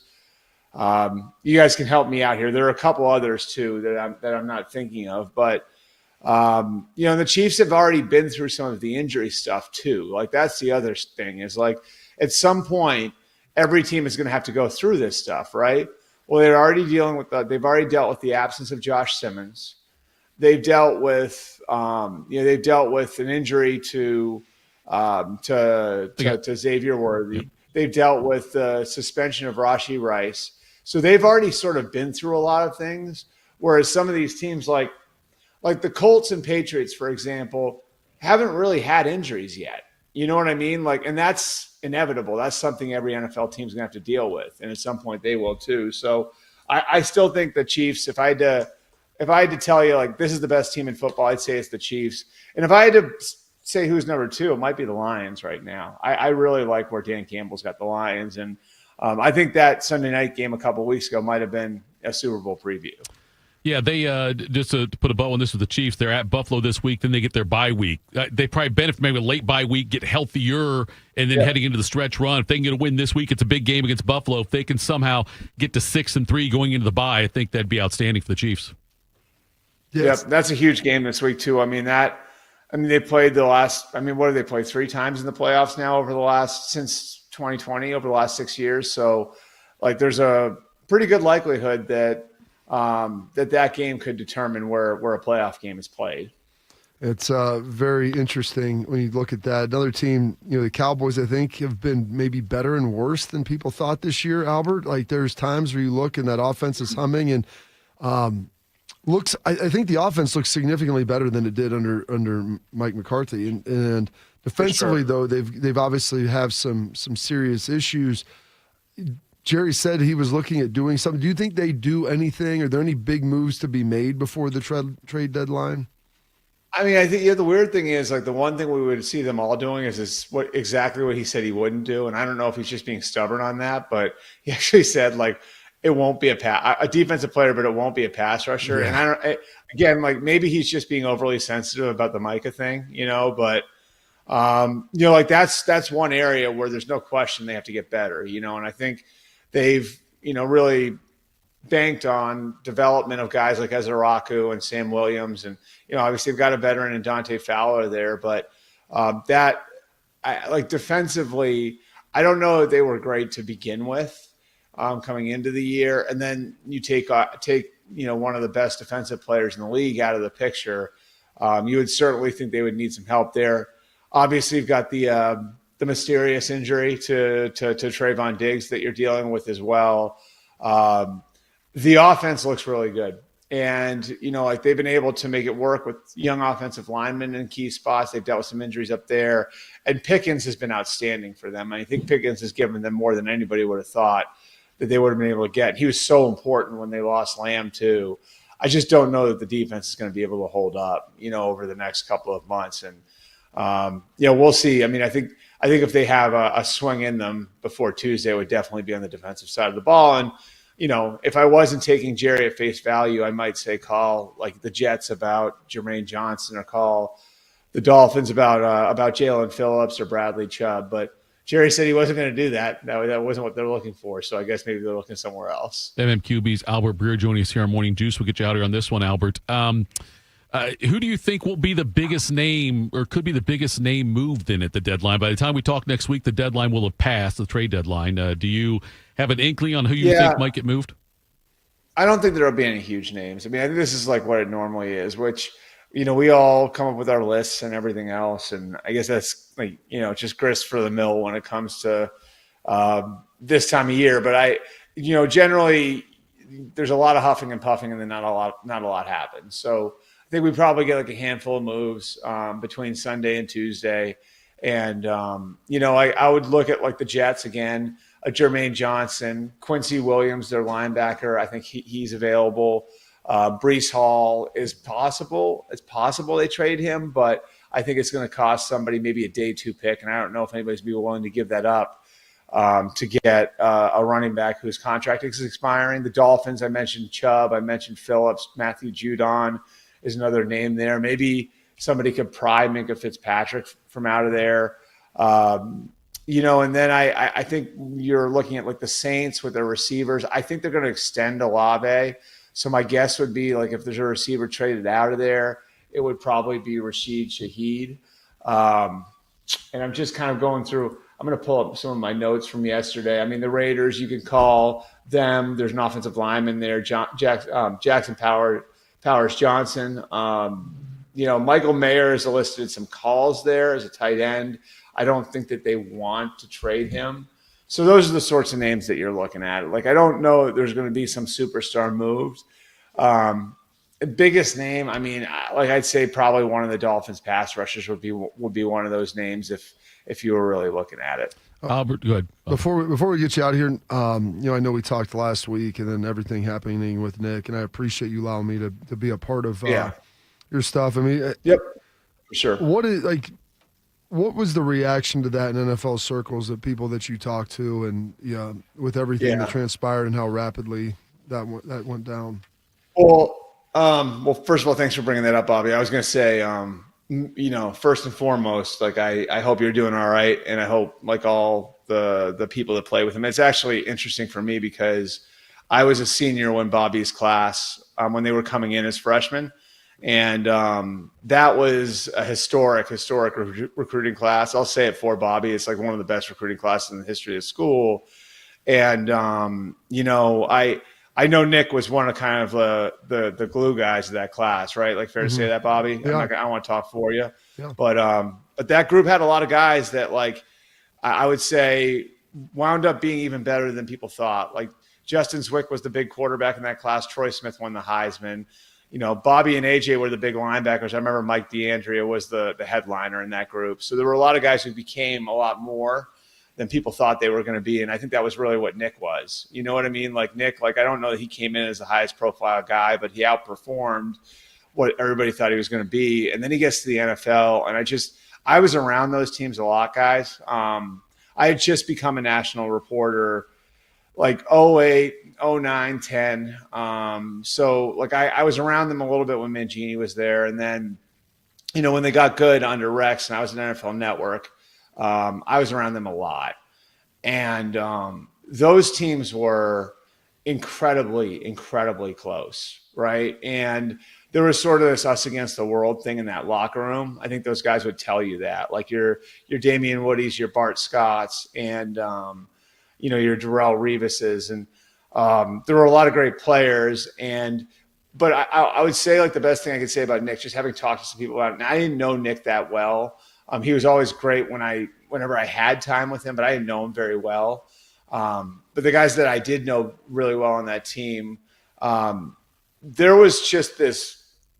I think the best way to put it was there was this joy in those teams, like this love of football in those teams that, like, man, they love going out and competing and they love proving people wrong, and it was fun to be around them. And I think the best thing you can say about Nick, and I think this is what people who are around him would tell you, is he was right in the middle of all of that. You know what I mean? Like, he was kind of the guy who was the driver of so much of that. And when you're around a great team, and I can, remember growing up, and the most fun, the best teams I was a part of were also the most fun to be around, and that's one thing that I've noticed in the NFL too, is like a lot of times the teams that are able to win at the highest levels, you have that in the locker room. And I think Nick was a huge driver of that.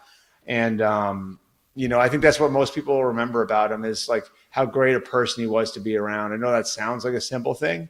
And again, like, I didn't know him that well, but the people who I do know who were around him, I think would all universally say that about him, is that he was just a great person to be around, and you wanted to be around him. And I think that's one of the reasons why those Jets teams were the way they were. We appreciate the time. Thank you so much. We will check in next week after the trade deadline and see where things stand. Have a great day, my friend. You got it. And hey, again, Bobby, best to you and all your friends. All right. Thank you, Albert. Appreciate it.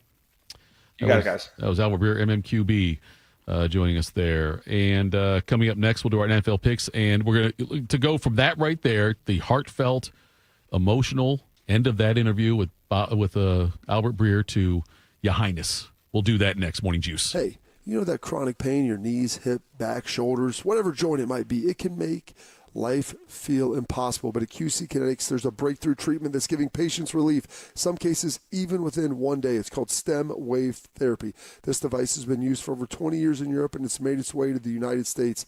And there's a groundswell of demand for the treatments because the patients are getting real relief from acute pain, and they're spreading the word. Here is the most interesting detail. The device is both a diagnostic and therapeutic, helping Dr. Ray Tesner and the medical team at QC Kinetics find the problem and then trigger your body's own natural healing response. StemWave uses the same technology as lithotripsy, the sound waves that penetrate, spark blood flow, and more cellular activity. That's exactly what you need to promote healing and relief. Wondering if this is a good solution for you or your pain? QC Kinetics is making it easy. Your first treatment is only $49. So call for a consultation and ask about the $49 treatment right here at 380-208-4544. James Laurinaitis here for my guys at Green & Sons, the premier Kubota dealership in Central Ohio. Green & Sons has all the Kubotas you need to tackle your land and come out a winner. They have zero-turn skid steers, tractors from 18 to 171 horsepower, and also utility vehicles. My favorite is my RTV Sidekick. The best thing about Green & Sons is they've been family owned and operated since 1970, and you will love dealing with the Green family and their winning team. Do what I did and check out Green & Sons, located in Mount Sterling and Marysville, or online at greenandsons.com for all your Kubota needs. My mom is a veteran and she was injured in the line of duty. I hurt my leg in a training accident when she was only 2 years old. She had 7 different surgeries over the span of 9 years, and there were tons of complications. I couldn't be the mom my kids needed me to be. She missed so much. After my last surgery, I got an infection so bad I thought it was going to kill me. I told her she couldn't leave me yet. There was still so much she had to see. I hadn't even graduated. I'm doing much better now. I may have lost my leg, but I've gained so much. I'm an active part of my kids' lives. She can kick a mean soccer ball. DAV's been there for me and my family. Through thick and thin, they've had our back.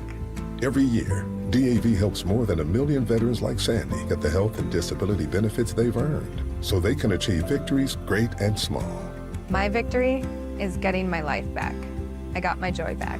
We got our mom back, thanks to DAV. Support more victories for veterans. Go to DAV.org. Wildlife around the globe needs help. And when you help protect them, you become a friend of the San Diego Zoo Wildlife Alliance. Thank you for being a friend. Travel down the road and back again. Your heart is true. You're a pal and a confidant. Thank you for helping protect wildlife around the globe. Without you, there's no them. Learn more at sdzwa.org/friend. Attack and dominate. You're locked into Morning Juice. Sponsored by Riverside Bank of Dublin. Here's Bobby and Tito. Bobby and Tito. It's a Brody Thursday.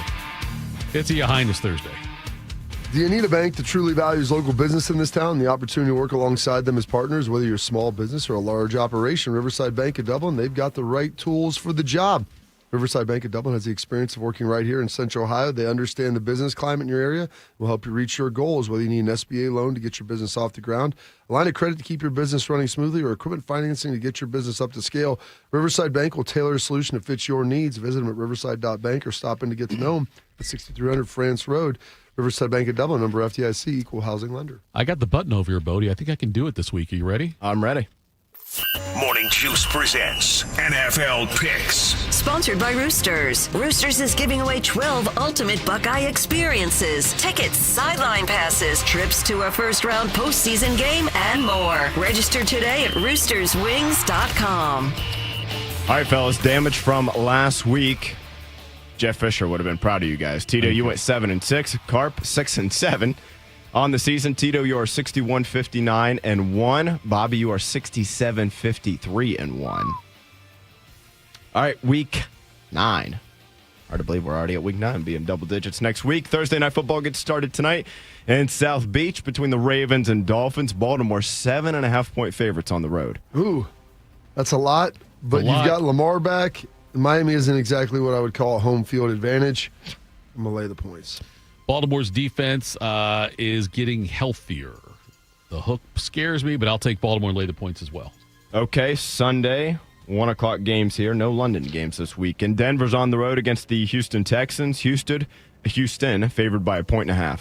Houston had a problem. They're looking a lot better, though. Big game out of C.J. Stroud. Denver, they've been up and down. They've found ways to win games, but it doesn't always look good. If Houston hit their stride, they're at home. I'm going to lay those points. I think Houston wins this thing. Denver's been on quite the roll lately. They've won 5 in a row. They beat Cincinnati at Philly. They beat the Jets, the Giants, and then the Giants Cowboys. was a miracle. Yeah, miracle. Yes, it was. Yes, it was. Even the Jets game, which it was in London, I don't know. Yeah, 13 how much to 11. That factors into that, but that was pretty ugly too. But I think Denver keeps rolling though. Give me Denver getting the points, get the 1.5 at Houston. Okay, one of the biggest lines in the weekend is at Lambeau Field, where the Packers host the Carolina Panthers. Green Bay 13.5-point favorites. Oh gosh, that's a big number there, Bob. That is. I wish it was 14, and then I would feel better taking it. Is Dalton still playing, or did Bryce come back? Was Bryce back last week?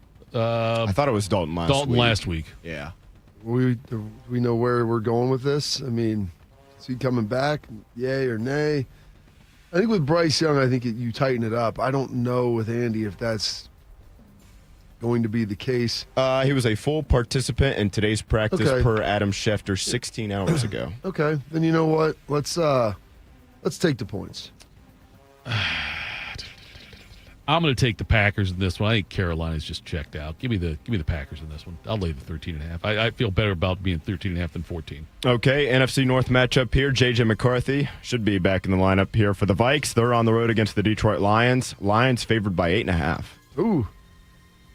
I think J.J. McCarthy coming back is probably better for the Lions. It might be. 8.5 is a big number. Lions are rolling, though, man. I'm going to lay the points. I'll lay the points as well. Give me Detroit, lay the 8.5. Okay, speaking of teams who are rolling, the New England Patriots host the Atlanta Falcons. New England favored by 5.5. I don't know what happened to Atlanta. I mean, they got smoked by Miami. They did, and Miami got smoked by Cleveland the week before. They did. So I'm watching this. I was like, Sunday. what is going on here? The Patriots are playing really good ball, though, and like Albert said, they're healthy. Drake May's looking good. It's in Foxborough. Who knows what the weather will be like up there this weekend? You got dome babies for Atlanta. Let's lay the points. I will lay the points as well. I am a big-time believer in Vrabel and Drake May. Vrabel's done great things there in a very short period of time. I'll lay the points.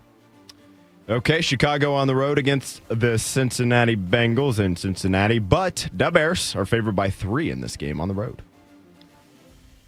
Ooh.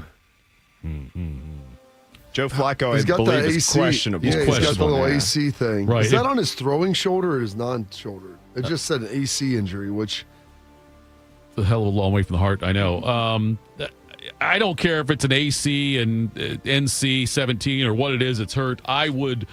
I think that I make it a point not to take the Bears laying points on the road. Throwing shoulder for Joe Flacco. All right. You know what? Then if Jake Browning plays, they'll probably lose by 80. I'm gonna roll with.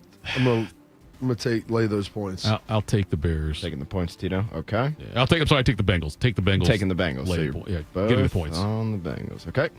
All right. Flip my sheet over here. Continuing with the 1 o'clock game, San Francisco on the road against the New York Football Giants. 49ers favored by 2.5. I'll lay the points in that one. I know the 49ers keep losing people left and right, but so do the Giants, dude. I know. No Cam, though. No Cam Scatterby makes a big difference there. Give me the 49ers and lay the points. Yeah, I'm going to lay the points, too. Without Scatterby, I mean, their offense, they lost Malik Neighbors. They've lost Scatterby. Yeah. I mean, it's just going to be up to the offensive rookie of the year to get it done. Indianapolis is on the road against the Pittsburgh Steelers. Colts favored by 3 on the road. Oh, God. I've got to take the Steelers. I'm betting with my heart on this one. That's your squad. Head. I know. I'm taking the Steelers, getting points at home. Yes. That's tough. Pittsburgh needs to win this, or else there will be could be getting a little dicey with Baltimore getting healthy. Colts have looked pretty good. I'm gonna lay the points with old Danny Dimes. Indiana Jones. All right, continuing 1 o'clock, last 1 o'clock game here. Chargers on the road in Tennessee against the Titans. LA is favored by 9.5. Oh, that is robust, but Tennessee is also terrible. I'm going to lay the points in that. I'm laying the points as well. I like the Chargers laying it. No, I think that's a safe bet. Chargers lay the points. Okay, on to the 4 o'clock games. Jacksonville's on the road against the Las Vegas Raiders. Jaguars favored by 3. Lay the points. I say lay the points, too. I think that Lawrence has a good game. Okay, biggest spread of the weekend here. The Rams are at home against the New Orleans Saints. L.A. 14-point favorites even. Gosh, dog it. It's the Tyler Shuck era. They say he's going to start the rest of the season at quarterback for the Saints. Sure. The Spencer Rattler era. We hardly knew ye. I will lay the points in this one, Bob. That's a lot of points to lay. I'm going to do it anyway. It's a lot of points to lay, but New Orleans is not good. And Tyler Shuck, I think he'll be better than Spencer Rattler, but they were playing Rattler for a reason at the beginning of the season. Like, that's the one thing you've got to understand. Yeah, well, it might have been part of it. Let's lay those points. I feel terrible about that. All right, best game of the weekend here for sure. Kansas City on the road against the Buffalo Bills. The Chiefs are favored by 2 on the road. It's screaming at me to take Buffalo. I know. It's screaming at me to take Buffalo. I'm going to listen to it. Give me the points. I'm going to lay the points. I'll take KC. All right, Sunday Night Football. The Seahawks are on the road in the nation's capital against the Commanders. Seattle favored by 3 in that one. Can't wait to not watch this game. I will take Washington getting 3 points at home. I know McLaurin's already ruled out, but I'll take Washington. You know what? Give me the points. Let's go Seattle. All right. And finally, Monday Night Football in Arlington at AT&T Stadium. Arizona's on the road against your Dallas Cowboys, America's team, favored by 2.5. They were undefeated at home this year, I think. Lay the points. With a tie. With the tie. Yeah, Still you're right. lost. Lay the points. I'd say that as well. Give me Dallas. All right. All right, let's bring him on. Yep, let's bring on Ya Highness now to join us here. Ya Highness, Thank you again for giving us plenty of reasons to laugh this week. We've enjoyed checking out some of your social media things, and I'm curious about some of your thoughts for this week's games. Give us your picks, some things you're looking at. First, top of the morning to you, boys. So when I get ready, which isn't much, but when I get ready, I throw you guys on. So I listen to some of the guests, and obviously Albert, I always love listening to him. But I caught a little bit of that author about the Tupac. Yeah. The guy you had on for Tupac. He said a line about sometimes you don't know if life is the highs are worth the lows. I'm going to tell you right now, the highs are always worth it, okay? The highs are always worth it with your highness. I heard that. He doesn't know what he's talking about. Biggie, but baby, give me Biggie. Biggie over Tupac. Come on, let's go. Anyways, let's get into the NFL. So I got 3 betting trends that I love this week. That's going to be around the 3 plays I give out to you folks.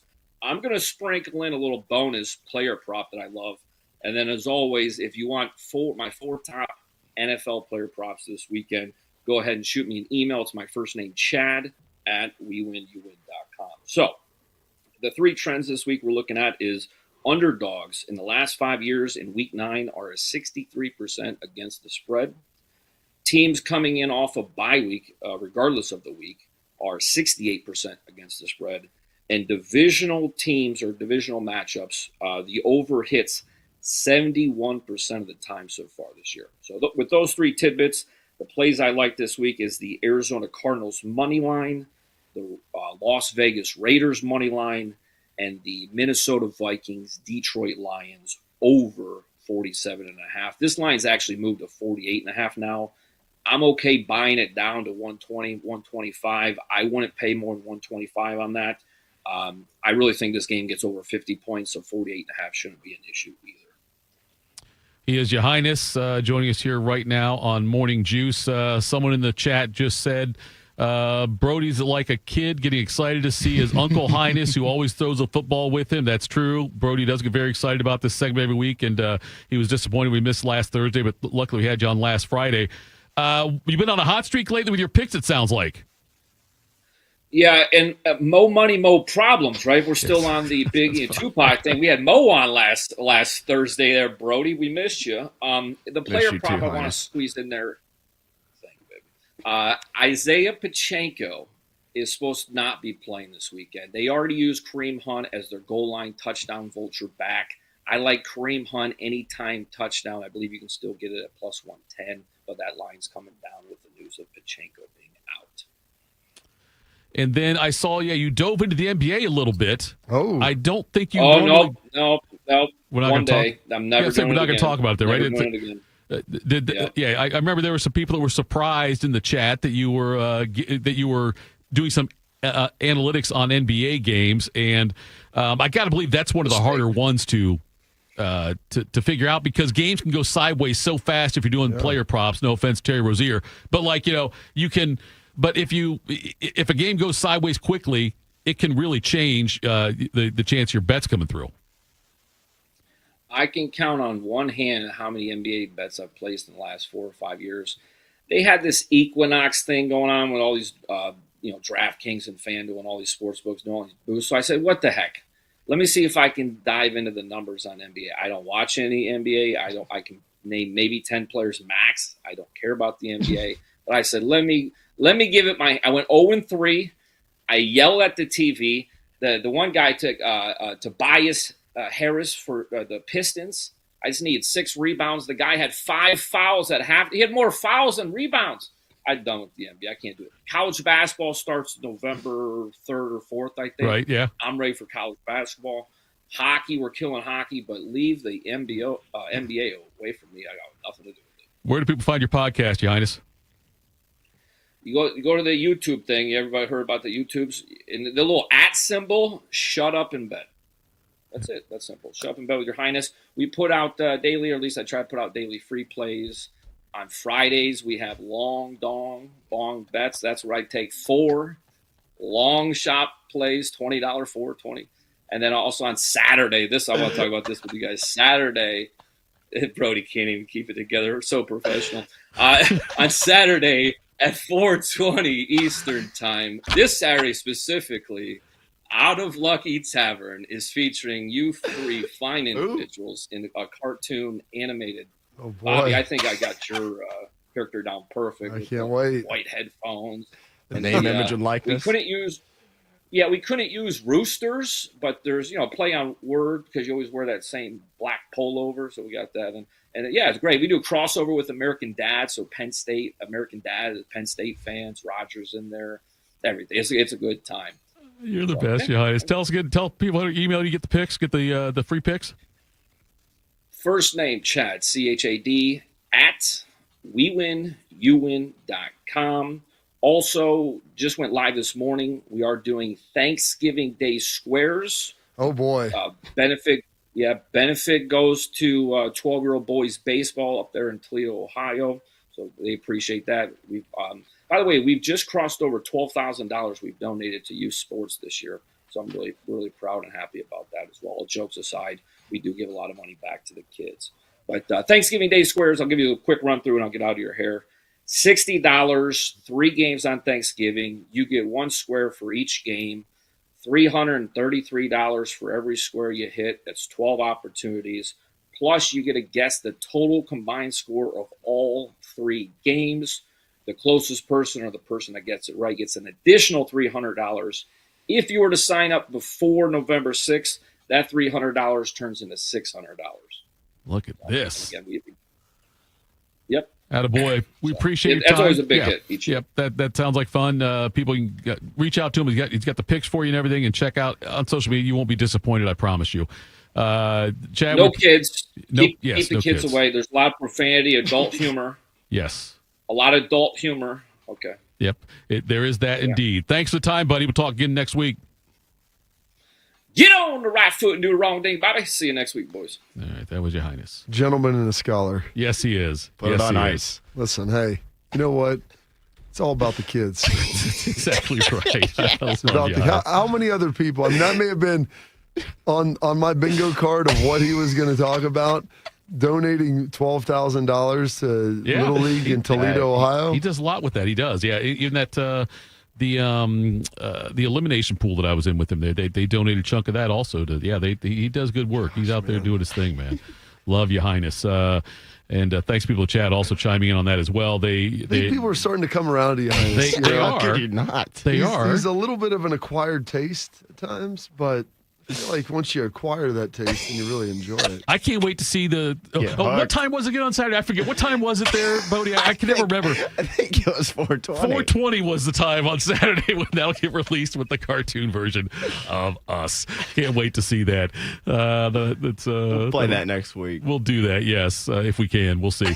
Coming up next, we'll wrap things up and tell you what's got us juiced. Morning Juice. James Laurinaitis here for my guys at Green & Sons, the premier Kubota dealership in Central Ohio. Green & Sons has all the Kubotas you need to tackle your land and come out a winner. They have 0-turn skid steers, tractors from 18 to 171 horsepower, and also utility vehicles. My favorite is my RTV Sidekick. The best thing about Green & Sons is they've been family owned and operated since 1970, and you will love dealing with the Green family and their winning team. Do what I did and check out Green & Sons located in Mount Sterling and Marysville, or online at greenandsons.com for all your Kubota needs. I always tell people I was the luckiest guy in the world.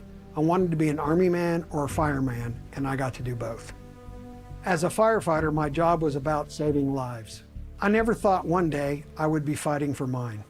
After spending his career answering the call to save others, Ken was diagnosed with ALS. Now he's facing his biggest battle, for more time. For 70 years, Muscular Dystrophy Association has been answering the call to help people live longer and more independent lives. MDA means to me hope. MDA is leading the way for people living with ALS, muscular dystrophy, and other neuromuscular diseases by accelerating research, advancing care, and advocating to empower families like Ken's. I wouldn't be living as good of a life with ALS if it wasn't for MDA. MDA is helping people live stronger and love longer. Learn more at mda.org today. What does it mean to give 100%? It means giving everything you've got, every single day. That's why the V Foundation gives 100% of every dollar donated directly to cancer research. So no matter what you give, We give 100% for life-saving research victories, 100% to making new discoveries that lead to innovative treatments, 100% to groundbreaking cancer research that could one day save someone you love. We know cancer research is working. Over the last 30 years, an estimated 4.5 million lives have been saved thanks to game-changing research breakthroughs. But there is more work to do. That's why the V Foundation gives 100% of every dollar donated directly to cancer research. We will always give 100% to accelerate victory over cancer. Don't give up. Don't ever give up. Donate today at v.org. Every child deserves a safe, loving, and permanent home. Help the Dave Thomas Foundation for Adoption find families for children who've lingered in foster care the longest. Learn more at davethomasfoundation.org. Since 2003, Wounded Warrior Project has helped post-9/11 veterans adjust back to civilian life. Through specialized programs, they begin healing their bodies and minds while regaining a sense of camaraderie. Learn more at woundedwarriorproject.org/possible.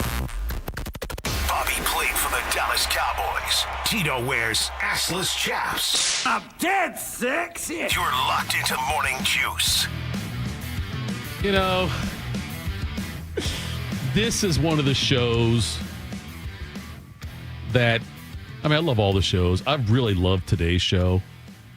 And I feel like when Jimmy V talked about what he said, like, you know, every day, what it's you cry a little, laugh a little, tell someone you love them, or spend time in thought. I feel like I've done all of those things here. You think, you laugh, and you cry, Tito. I told you both I love you. I laughed a lot. I teared up a little bit when Breer was talking about everything regarding Nick and everything. And so, but yeah, all those things happen. I laughed crying a little bit with Ya Highness on the air as well. So Pearlman was great. What a fantastic lineup of guests we had today. Yeah, good job out of you, Thitoff. Oh, well, thank you. I appreciate that. Yeah, Pearlman, I always love talking to him, but then going straight from Pearlman to Breer, somebody in the chat, I think it was talked about, we were on fire during having that go. And I mean, seriously, you lead off with Pearlman, have Breer in the 2-hole, then close out with Ya Highness. That's basically the Bulls from 96 to 98 right there. I think that's basically the love, cry, and thought. I'm not sure in which order, but yes, you're right. You're right. And is it that? I mean, I'm not revealing what's got me juiced because I still have to come up with another one. But let's go ahead and tell you officially what's got us juiced. What's got you juiced? Sponsored by Billiards Plus. Find your next grill and everything you need for the Master Griller. Billiards Plus on Dublin Center Drive in Dublin. By the way, Phil, Hall of Fame chatter, started a Discord for our Juice family. If people want to join in there and chat. I don't even know what that means. You're an old guy. You wouldn't understand what it means. It's a. I'll be honest, I don't exactly know either. But it's somebody said that like Man and Bone or Man and Timmy had one that like where fans, people who like followed the show and stuff would go and communicate. Whereas like our chat, our chat. So you can hang out with Tito. It's like a chat. Room. Yeah. It's At That Happens, by the way. At That Happens, if you want to follow me on Twitter, we can reconnect there as well and send messages to each other. I'm more than happy to do that. The only time I ever see chat rooms is when Chris Hansen would sit there and they'd be fishing with some people. Like, you can hang out with Tito. It just can't be within 200 feet of a school. There we go. Little Italy says it's like a private chat room for fans. There we go. So it's like the champagne room. It's a champagne room, yes, is what it could be for our juicers. And okay, they said they started the Discord. Are we invited? Someone's got to tell me that in chat. Are we invited and encouraged to join, or would you rather just be the fans and not us? I wonder if we are. If we're invited, I'll join. Then maybe they talk a little crap about us. It's okay. I'm okay with that. I have Players no problem. only meeting. Yeah, well, I will always. I have no problem. I've always said it, Bob. Me and Fallout Boy. I don't care what you say as long as it's about me. I don't care. All right, what's Slikes have to say, Bodes? Ohio State came calling like, hey, we want you to be the next AD. Listen, I'm game. Okay, I don't need a lot. My farm down around town, real easy commute into the city. But I just need Monster and a whiteboard. And guess what? GSD, baby. I can fundraise and talk to people with the best of them. I think that LSU state governor should give Slikes a call. I don't know who'd be the next LSU head coach, but they get it figured out within about a day. What's got me juiced today, guys? Super juiced to be back in here with both of you. I think, like Tito, you said off the top of the show, I think this is the first the three of us have been in studio here together in probably about a week, give or take there, so that's nice. Happy that it's Thursday. You know, that Wednesday is kind of a perfect day off because it just splits the week. You do 2 days, day off, 2 days, then 2 days off. So that's perfect there. So juiced to be in here with you guys. Had a great sports night last night. Celtics won. Sorry to the Cavaliers fans, but the Celtics smoked the Cavs last night. Jackets smoked the Maple Leafs. Yeah. And then, not that I care massively one way or another, but I would like to see Toronto pull out the World Series just because the Dodgers are always good, and they just won it last year, and Toronto got the dub there. And they'll look to close it out either tomorrow night or Saturday night back in Toronto in front of the home crowd there. So that had me super juiced. Juiced that tomorrow's a Friday. Juiced that the Irish are back from the bye this week against Boston College. 1 win, Boston College. They have had a rough year there in the ACC. So hopefully get that done on Saturday. And super, super juiced to be here on a Ya Highness Thursday. You know, I don't know what sort of FCC restrictions we have since we're not on the actual FM dial. I don't know if that applies to HD3 or not, or if it applies to YouTube, but it's really a shame that we can't take Ya Highness's YouTube content and play that on the show because what we do during the break sometimes is almost just as entertaining as the actual on-air product with our guy. So that all has me juiced. Carp, what's got you juiced today? Yeah, that goes some of your stuff. I mean, Jackets 6-4. I mean, now the Metro is crazy good, so they're in 5th place. Yeah, but I mean, 10 games in, you're over 500, and they're playing really good hockey. So that's great to see. The Jays, I'd like to see them win. After seeing the piece about Don Mattingly, who 40 years had never made it, finally gets there, and then everybody's telling them they're going to get smoked. It's going to be over, and the Blue Jays just won't die. Yeah.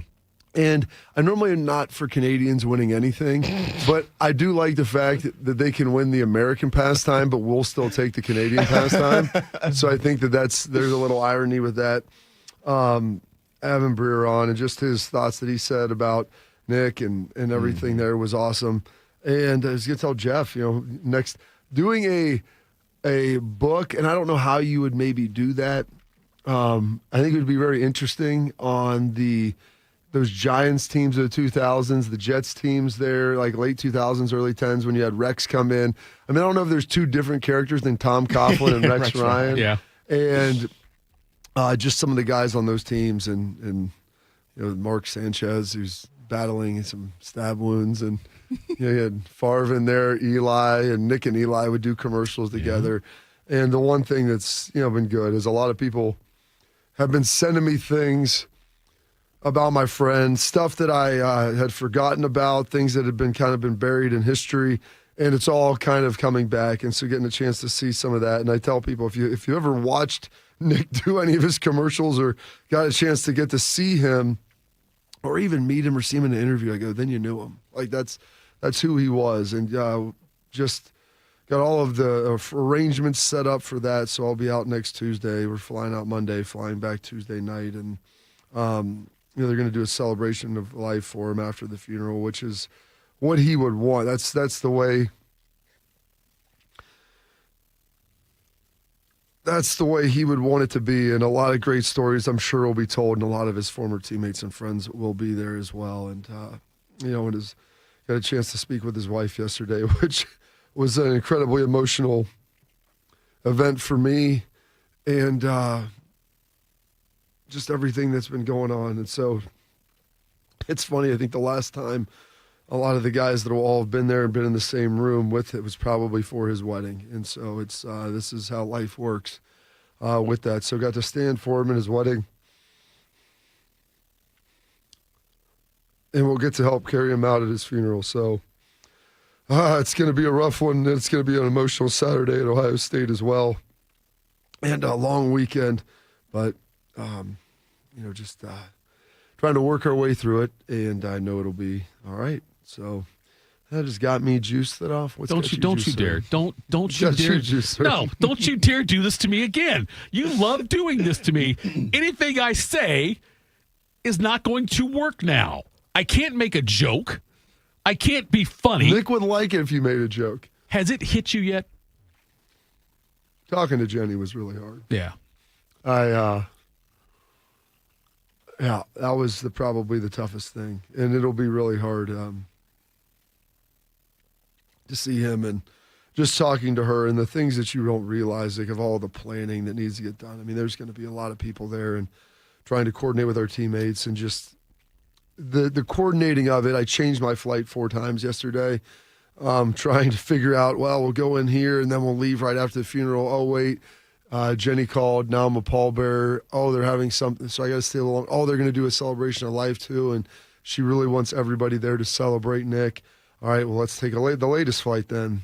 And, I may have to take the Wednesday off. I don't know if I'll be in a good state after what will be happening there at the celebration of life, and just getting a chance to tell the stories. And it'll be good. That'll hit me probably when we're there and I have to look at his wife and hug her and see his kids. But then we'll get to go over and tell some of the great stories of what made Nick such an awesome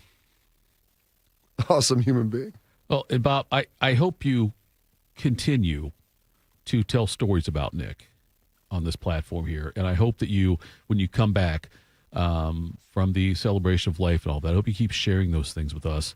I believe on some level it's probably therapeutic for you, but also the listeners and I know this, we enjoy, enjoy's the wrong word. We get a lot out of hearing you say these stories, though. Yeah. I know, but like so I hope you continue. I was going to make the joke, Bob, that tomorrow you're off. Austin's here. We couldn't have Austin on yesterday because of technical difficulties. If we don't have him on tomorrow, it's a much bigger issue because he's supposed to be live in studio with us.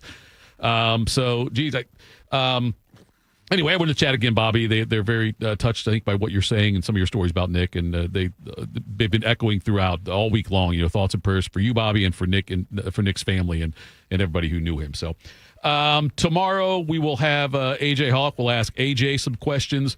We'll do that tomorrow at around. Ask him his favorite Nick story and see 7:40. Bob, okay, now Bob, I said that to you, and I almost. I don't know if I could take much more of the feeling of this. Like I am exhausted.